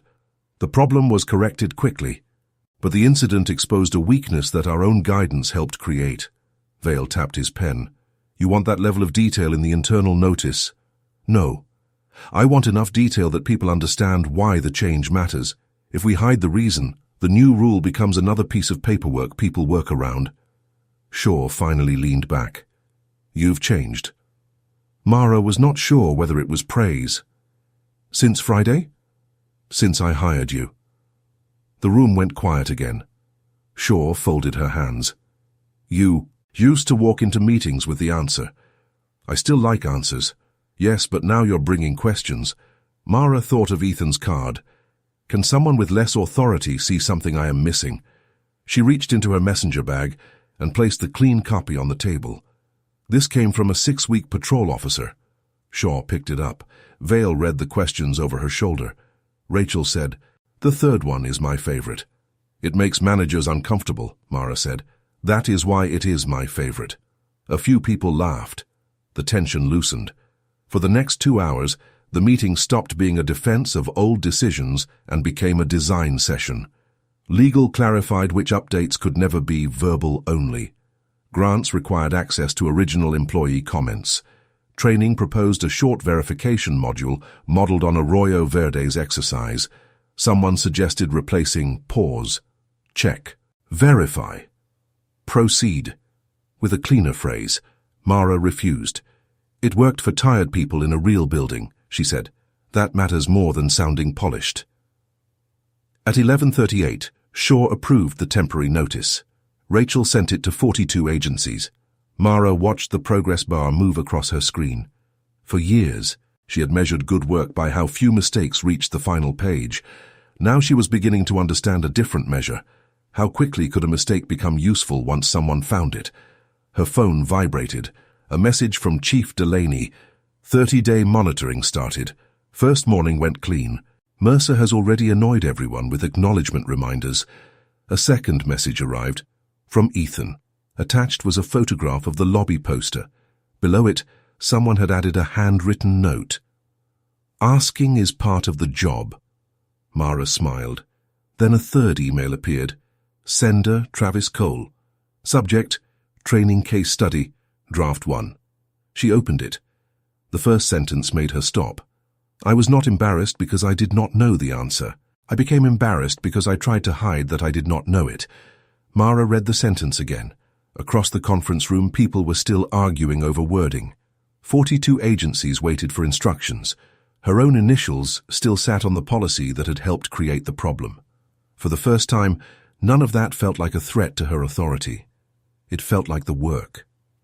By Wednesday afternoon, the temporary guidance notice had been opened by every agency on Rachel's list. That did not mean every agency liked it. Mara discovered the difference during the first regional conference call. 37 faces appeared across 2 monitors in the Sacramento training room. Police administrators, fire chiefs, county technology managers, hospital coordinators, transit supervisors, and grant officers filled the grid. Some were curious. Some looked tired. A few had the guarded expression of people who believed a new rule was about to become their problem. Mara stood beside the screen rather than sit at the table. "We are not asking you to rebuild your agencies in 48 hours, she began. "We are asking you to identify where operational information can disappear between the person who writes it and the person who needs it." A county administrator from the north raised his hand electronically. "Our supervisors brief every shift. We don't have a problem." Mara looked at his square on the screen. "How do you know?" He frowned. "We've never had an incident." "That tells you no incident reached your desk." The administrator's expression hardened. "So now absence of evidence is evidence of failure." "No, it is a reason to test instead of assume."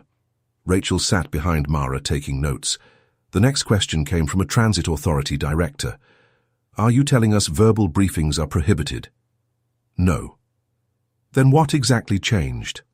Updates involving authority, access, credentials, safety procedure, or verification must have a written controlled source.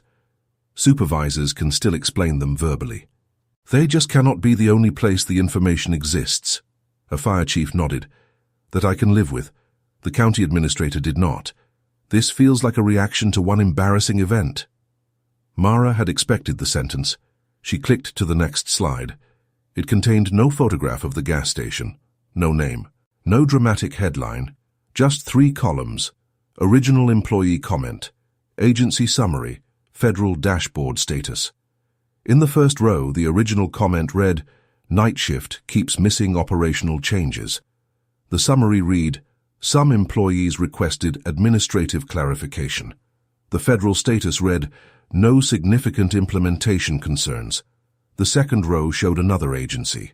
Original, "We have 3 credential lists and don't know which is current." Summary, "Staff requested updated reference materials." Federal status green, a third agency. Original vendor access rules changed twice, and weekend staff received different instructions. Summary: minor training questions reported. Federal status: green. Mara let the screen remain still. "This is not one embarrassing event," she said. "This is information becoming more confident each time it moves upward." Nobody answered immediately. Then a hospital security director leaned toward his camera. "We do this." Mara looked at him. He rubbed his forehead. "We summarize comments for leadership, because leadership doesn't want 30 pages. Then leadership summarizes our summary for the county. By the time the grant report goes out, it's 2 sentences. Exactly. So, what's the alternative? Send everyone everything? No. Preserve access to the source. Summaries are useful. Summaries without a path back to the original are dangerous." The phrase spread through the call. By the end, 3 agencies volunteered to join a 2-week pilot review. A 4th joined reluctantly. The resistant county administrator did not. Mara did not push him. She had learned something in Arroyo Verde that she wished more oversight manuals admitted. People rarely became thoughtful because someone with greater authority cornered them into agreement. The pilot began Thursday. Instead of sending auditors with checklists, Mara sent scenario packets. Each agency received 6 unfamiliar situations: a contractor with a new state credential, a federal technician using a recently revised badge, a vendor arriving after normal business hours, a policy update distributed while a supervisor was on leave, an employee complaint summarized in a quarterly report, a portal link that had been replaced but remained bookmarked on local computers. The instruction was simple. Follow your existing process exactly. Do not prepare first. The results arrived by Friday. 1 agency passed all 6 scenarios. 2 failed 2 each. The 4th failed 4. The most revealing failure had nothing to do with police. At a hospital, a maintenance supervisor could not verify a refrigeration technician authorized to service vaccine storage equipment because the verification number existed only in an email sent to a manager who was on vacation. Nobody had behaved carelessly. Nobody had ignored a rule. The information was simply trapped inside one person's inbox. Mara added a new line to the review template. "Can this process survive one person being unavailable?" Rachel read it and nodded. That question is going to make a lot of people angry. Useful questions have a talent for that. Friday afternoon, another email arrived from Arroyo Verde. Cole's case study, draft 2. This time Ethan's comments were visible in the margin. At one point, Cole had written, "The situation escalated because the credential was unfamiliar." Ethan had inserted a comment. "That makes it sound like the credential caused the escalation." Cole had revised the sentence. "I escalated the situation because I treated my lack of recognition as proof that the credential was invalid." Mara stopped reading. The revised sentence was harder. It was also better. Later in the document, Cole described Ethan requesting permission to verify the credential. His first draft said, "Officer Parker questioned my assessment." Ethan had commented again, "I wasn't questioning you, I was asking to check." Cole changed it. "Officer Parker asked to verify the credential." I interpreted his question as a challenge because I had already committed to my conclusion. Mara leaned back. She remembered Cole at the gas station, confidence filling every space where uncertainty should have been. The training case no longer sounded like a defense. It sounded like a map of how a person could make a bad decision while still believing he was being decisive. Mara forwarded the draft to Rachel. "Useful?" Rachel replied. "Painfully." "At 6, Mara called Chief Delaney. "How's he doing?" "Cole?" "Yes. He hates desk duty." "That sounds healthy." Delaney laughed. "He also asked Parker to sit in on his supervisor coaching session." Mara raised an eyebrow. "Voluntarily." "Apparently he wants Parker to interrupt him whenever he turns an assumption into a statement. That may be the most dangerous assignment you've given a rookie." "Parker seems delighted," Mara smiled.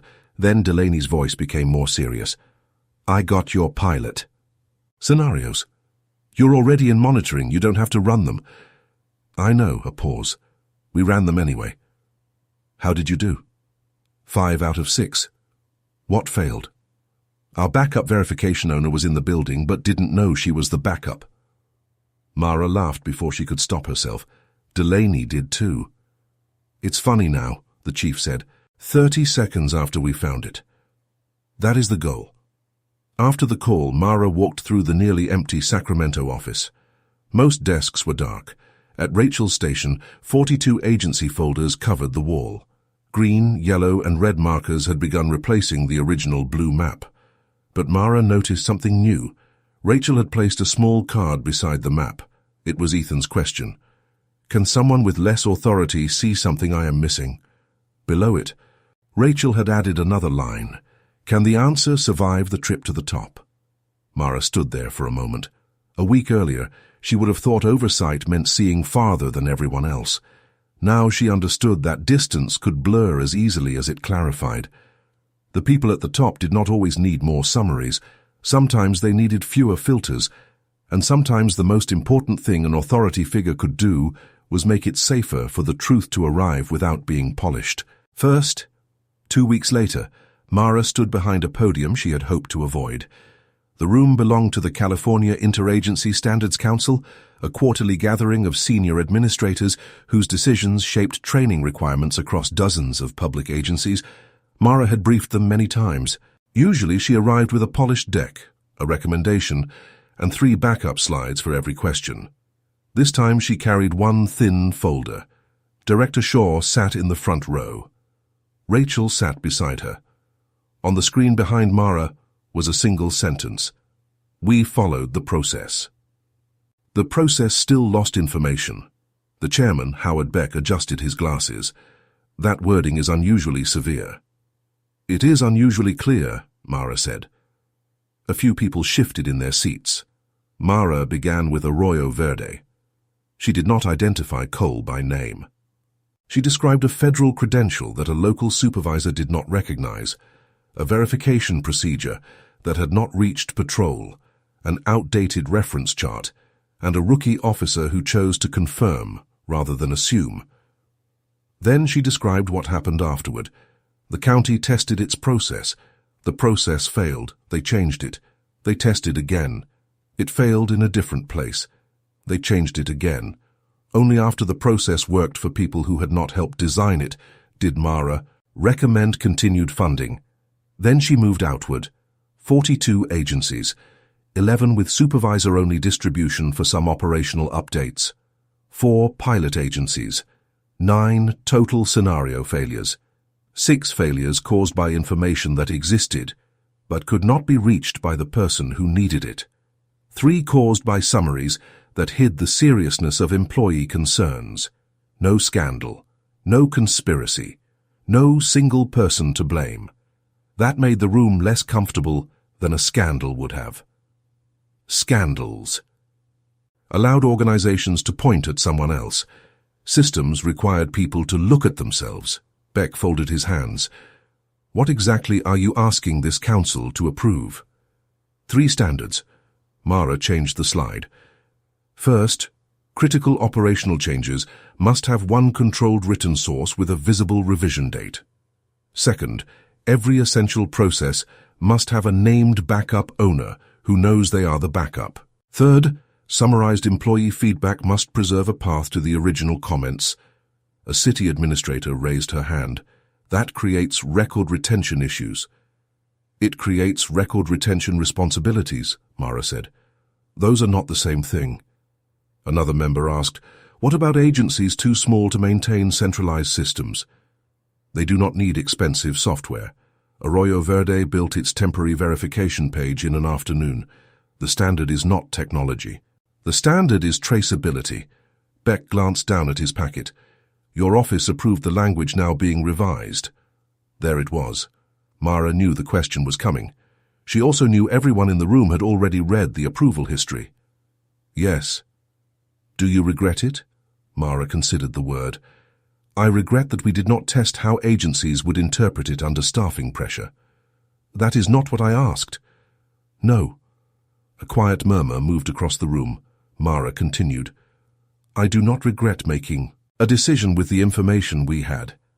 I regret treating approval as the end of the decision. Policies continue making decisions after the people who wrote them leave the room. We did not watch closely enough to see what ours became. Director Shaw looked down. Rachel did not. Beck leaned back. That is a difficult distinction. It should be. For the first time, Mara noticed how calm she felt.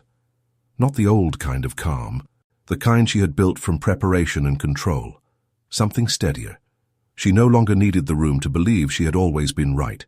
She needed the room to understand what they could do next. A training director named Monica Reyes spoke from the second row. I reviewed the Arroyo Verde case study. Mara looked toward her. Reyes continued. The supervisor's self-assessment is unusually candid. It is. He writes that his greatest error was confusing certainty with competence. Mara nodded. That line came from his second draft. Why was it changed? Because a junior officer reviewed the first draft. Several heads turned. Reyes smiled slightly. Then I want a fourth standard. Beck sighed. We have not approved the first three. You can survive one more. A few people laughed. Reyes looked at Mara. Formal challenge permission. Employees need explicit authority to pause a process when the facts do not fit, even if the person making the decision outranks them. The room became quiet. Mara thought of Ethan in the patrol car. Not defiant, not dramatic, just uncertain enough to ask for a check. That is harder to write than the other three, Mara said. Why? Because every agency will claim employees are already allowed to speak. Reyes nodded. And? And employees will know whether that is actually true. Director He. Shaw finally raised her hand. Then test it the same way. Mara looked at her. Shaw continued. Do not ask leaders whether people can challenge them. Give junior employees a scenario where they need to. Rachel whispered, I love her today. Mara pretended not to hear. The council approved a 30-day field test of all 4 standards. Not permanent adoption. Not yet. That was enough. After the meeting, Mara found Shaw alone near the elevators. You could have warned me you were supporting the challenge standard. Shaw pressed the button. You could have warned me you were going to tell the council we failed. We did. I know. The elevator arrived, but Shaw did not enter. When I said you'd changed, I wasn't criticizing you. I wasn't sure. You used to think authority meant being the person least likely to hesitate. Mara looked at her. And now? Now you seem to understand hesitation can be professional. The doors closed without them. Mara smiled. I think Ethan Parker deserves your job. Do not put that in writing. They took the next elevator. That afternoon, 42 agencies received a new test package. Each package included one scenario designed specifically for hierarchy. A junior employee would notice information that conflicted with a supervisor's conclusion. The test would measure whether the employee spoke, whether the supervisor paused, and whether the system made room for verification without punishment or embarrassment. The results began arriving the following week. They were not flattering. In nearly half the agencies, junior employees recognized the problem but waited too long to speak. In 6, they never spoke at all. The reason appeared again and again in anonymous notes. I did not want to look difficult. I assumed my supervisor knew something I didn't. I did not want to slow everyone down. Mara printed the comments and laid them across the conference table. Rachel read them silently. None of these people were told they couldn't speak. No. They just learned it. Yes. Rachel sat down. So how do you unlearn that? Mara looked at Ethan's card taped to the wall. You make the behavior visible. The next guidance draft included a requirement that supervisors ask one question before finalizing uncertain decisions. What are we missing? Not, does anyone disagree? Not, am I wrong? What are we missing? The phrase changed the tests. Junior employees spoke earlier. Supervisors paused without losing face. Verification became less personal. At the end of the month, the council voted again. This time, the 4 standards passed unanimously. Mara did not feel victorious. She felt relieved. The distinction mattered. Victory belonged to competitions. This had never been one. The best result was not that her office had been proven right. It was that more people now had permission to discover when everyone in the room was wrong together. 30 days after the gas station incident, Mara returned to Arroyo Verde without telling anyone she was coming early. The grey rental sedan was gone. This time she drove her own dark blue car east through the morning fog, across the flat valley roads, and into the county just after 7. The first place she stopped was the same gas station. She had not planned it. At least that was what she told herself until she pulled beneath the canopy and parked beside the pump where everything had begun. The parking lot looked ordinary. A delivery driver carried boxes inside. A woman wiped dust from her windshield. 2 construction workers argued pleasantly about breakfast. The trash can beside the pump had been replaced. Mara stared at it for a few seconds. Then she laughed. Not because the memory was funny, because the object had become so much smaller than the meaning she had given it. She filled the tank and went inside for coffee. The cashier did not recognize her. She drove to police headquarters and entered at 7:41. The verification poster was still mounted beside reception. Its corners were beginning to curl. Below, pause, check, verify, proceed. Someone had added a second laminated strip. What are we missing? Mara stopped. That one came from Sacramento. She turned. Ethan Parker stood behind her in uniform, holding a tablet and smiling. You're early. So are you. I have implementation duty until 8. Still? Chief Delaney extended it. Mara raised an eyebrow. Punishment? Apparently I asked too many useful questions. That is a dangerous reputation. Ethan looked more comfortable than he had a month earlier, not more confident exactly. Better than that.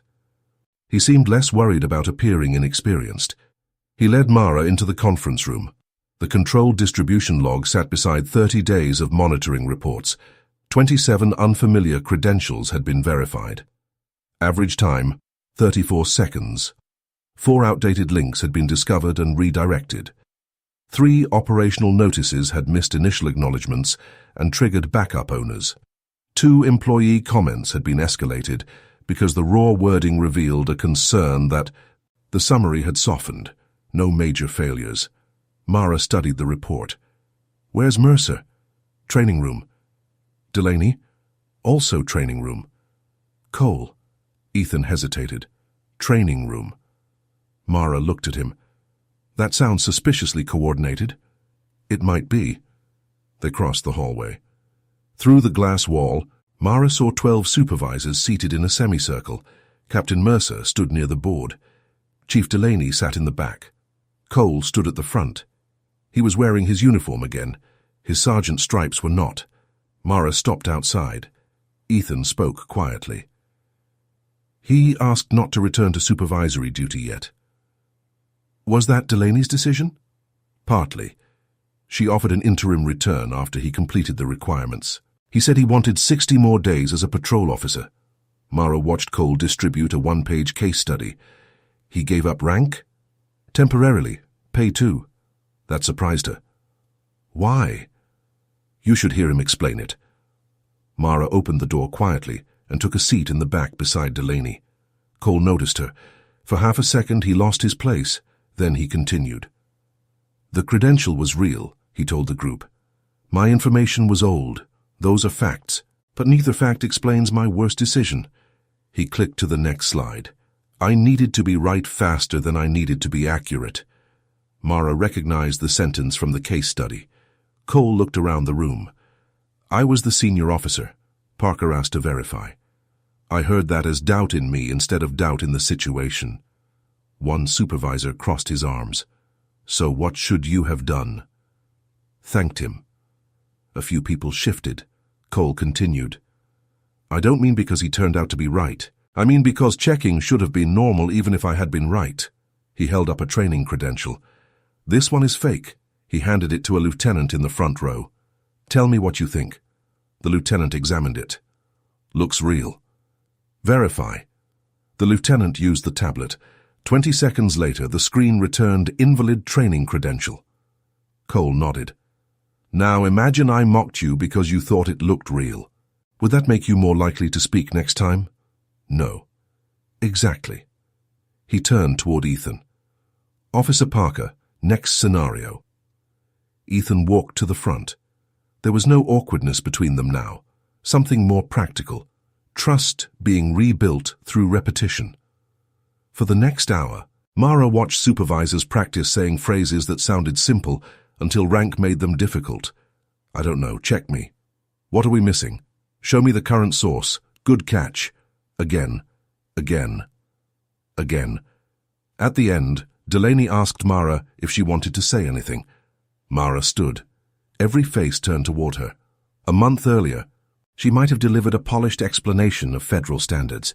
Instead, she pointed to Cole. What did he leave out? The room went still. Cole looked surprised. A woman near the window raised her hand.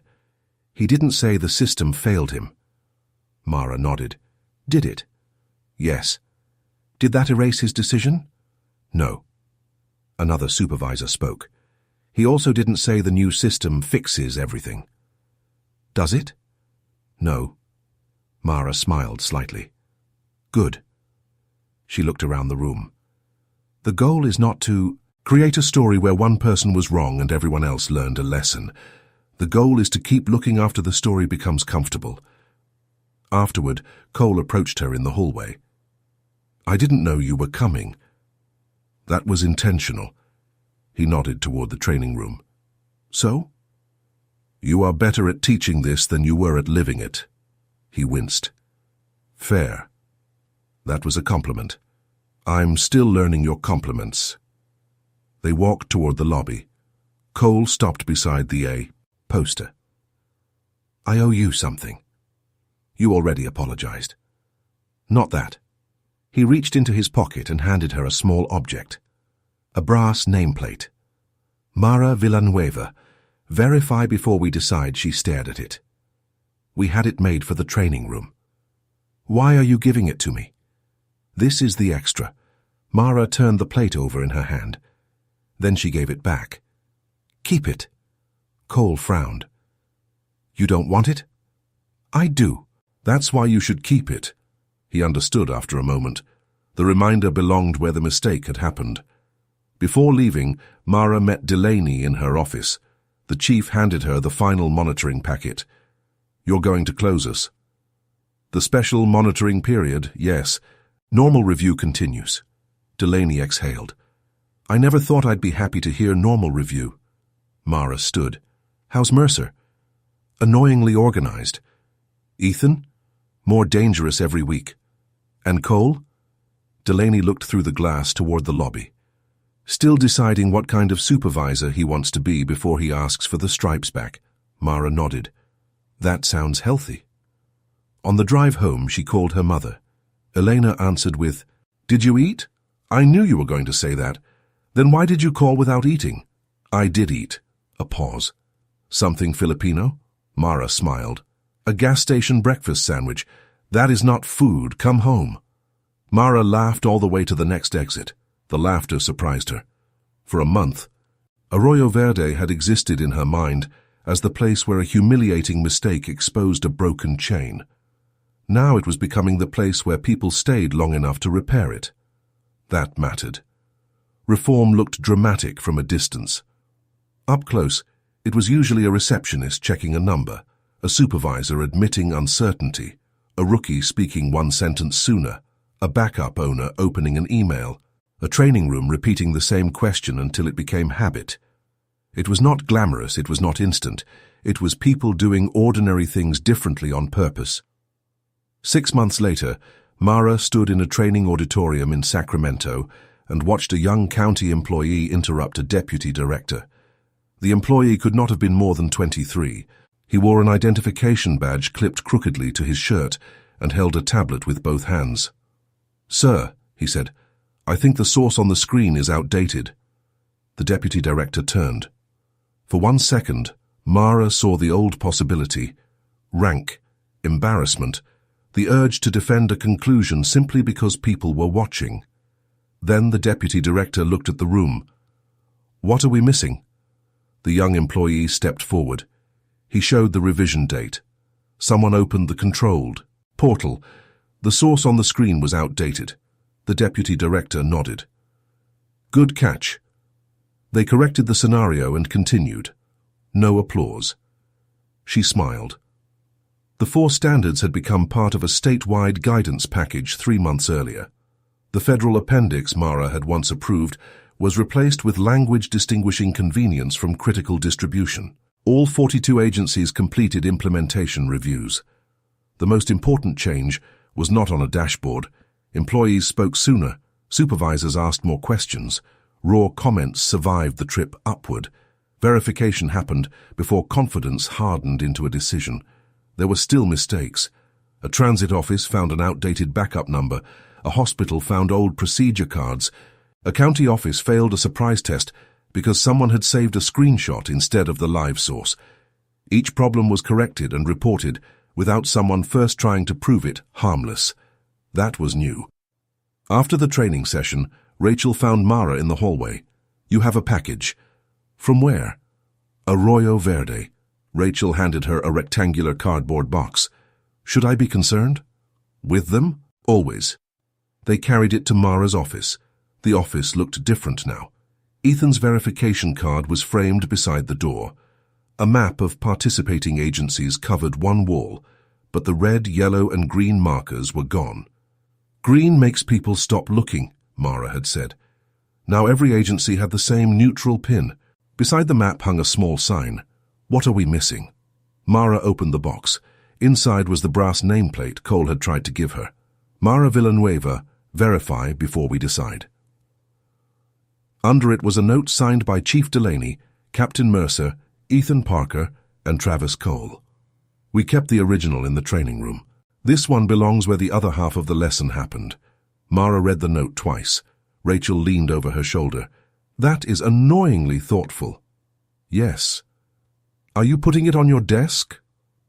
Mara glanced at the desk. The stained leather credential case sat in the top drawer, where she kept it now. She no longer needed to see it every morning. That had changed, too. At first, the stain reminded her of humiliation, then of certainty.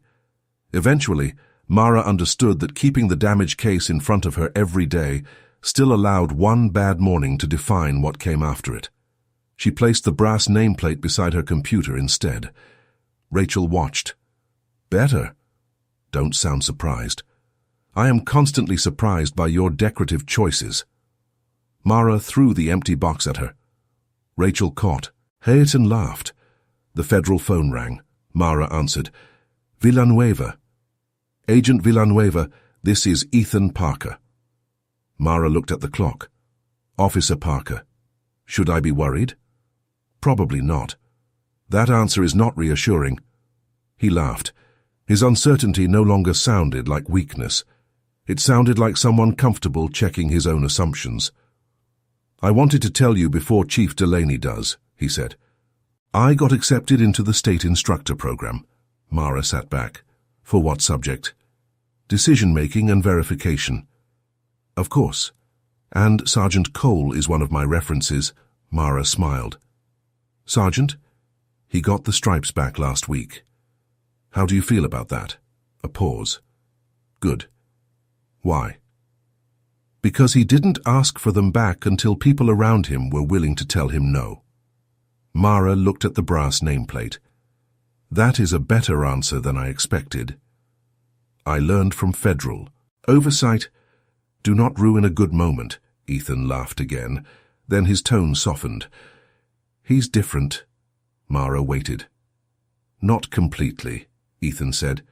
He still talks too fast when he thinks he's right. Mercer still loses things under piles of paper. Chief Delaney still hates surprise audits. Good. Good? People are supposed to remain people. Ethan was quiet. I think I understand. After they ended the call, Mara remained at her desk. Outside her window, Sacramento moved through an ordinary afternoon. Buses stopped. Office workers crossed the street. Nothing about the day looked historic. That felt appropriate. The changes that lasted rarely announced themselves. They appeared in small moments. A junior employee deciding to speak. A supervisor deciding to listen. A manager preserving the original comment instead of polishing it. A reviewer admitting that her own signature belonged in the chain. A person who had made a serious mistake, choosing to stay long enough to learn from it. Mara had once believed strength meant being difficult to shake. Her parents had raised her to be careful, disciplined, and proud of the Filipino family that had crossed an ocean and built a life from long shifts, packed lunches, and promises kept quietly. She had carried that discipline into every room she entered. But Arroyo Verde had taught her something discipline alone could not. Strength was not the absence of uncertainty. Sometimes strength was making room for it before it was too late. That evening, Mara drove to Daly City for dinner. Elena had cooked pancit, chicken adobo, and enough lumpia for a family twice their size. Ramon was already setting plates when Mara arrived. Her mother pointed at the table. "Phone away." "Yes, Mom." "Federal badge, too." Mara laughed and put her messenger bag on a chair. During dinner, Ramon asked about the statewide program. "Finished," he said. "No." "Successful?" "So far." Eleanor shook her head. "You used to answer questions with more confidence." Mara reached for another piece of lumpia. "I got smarter." Her father laughed so hard he had to put down his fork. After dinner, Mara helped her mother pack leftovers into containers. Eleanor handed her one. "For tomorrow." "I have food at home." "For tomorrow," Elena repeated. Mara accepted it. Some systems did not need reform. Before leaving, she checked her bag. The federal credential was there. Clean badge, stained case, still valid, still useful, but no longer the most important symbol she carried. Beside it was Ethan's training card. Do I know this? Or do I only recognize something similar? Is there a current source I can check? Can someone with less authority see something I am missing? Mara closed the bag. 6 months earlier, a police officer had looked at her credential and decided that what he did not recognize could not be real. 5 minutes later, he had been asking her to save him from the consequences of that certainty. The easy lesson would have been that he should have known who she was. Mara had rejected that lesson. No one should need an impressive title, a federal badge, or the right name on a database to be treated with patience and dignity. The deeper lesson was simpler. Before judging, verify. Before defending, listen. Before assuming that experience makes you the smartest person in the room, leave space for the quietest person to notice what you missed. People would always make mistakes. Systems would always have gaps. Authority would always tempt some people to confuse speed with wisdom. But a mistake discovered honestly could become a doorway instead of a wall. And sometimes the most powerful person in the room was not the one who already had the answer. It was the one strong enough to ask one more question.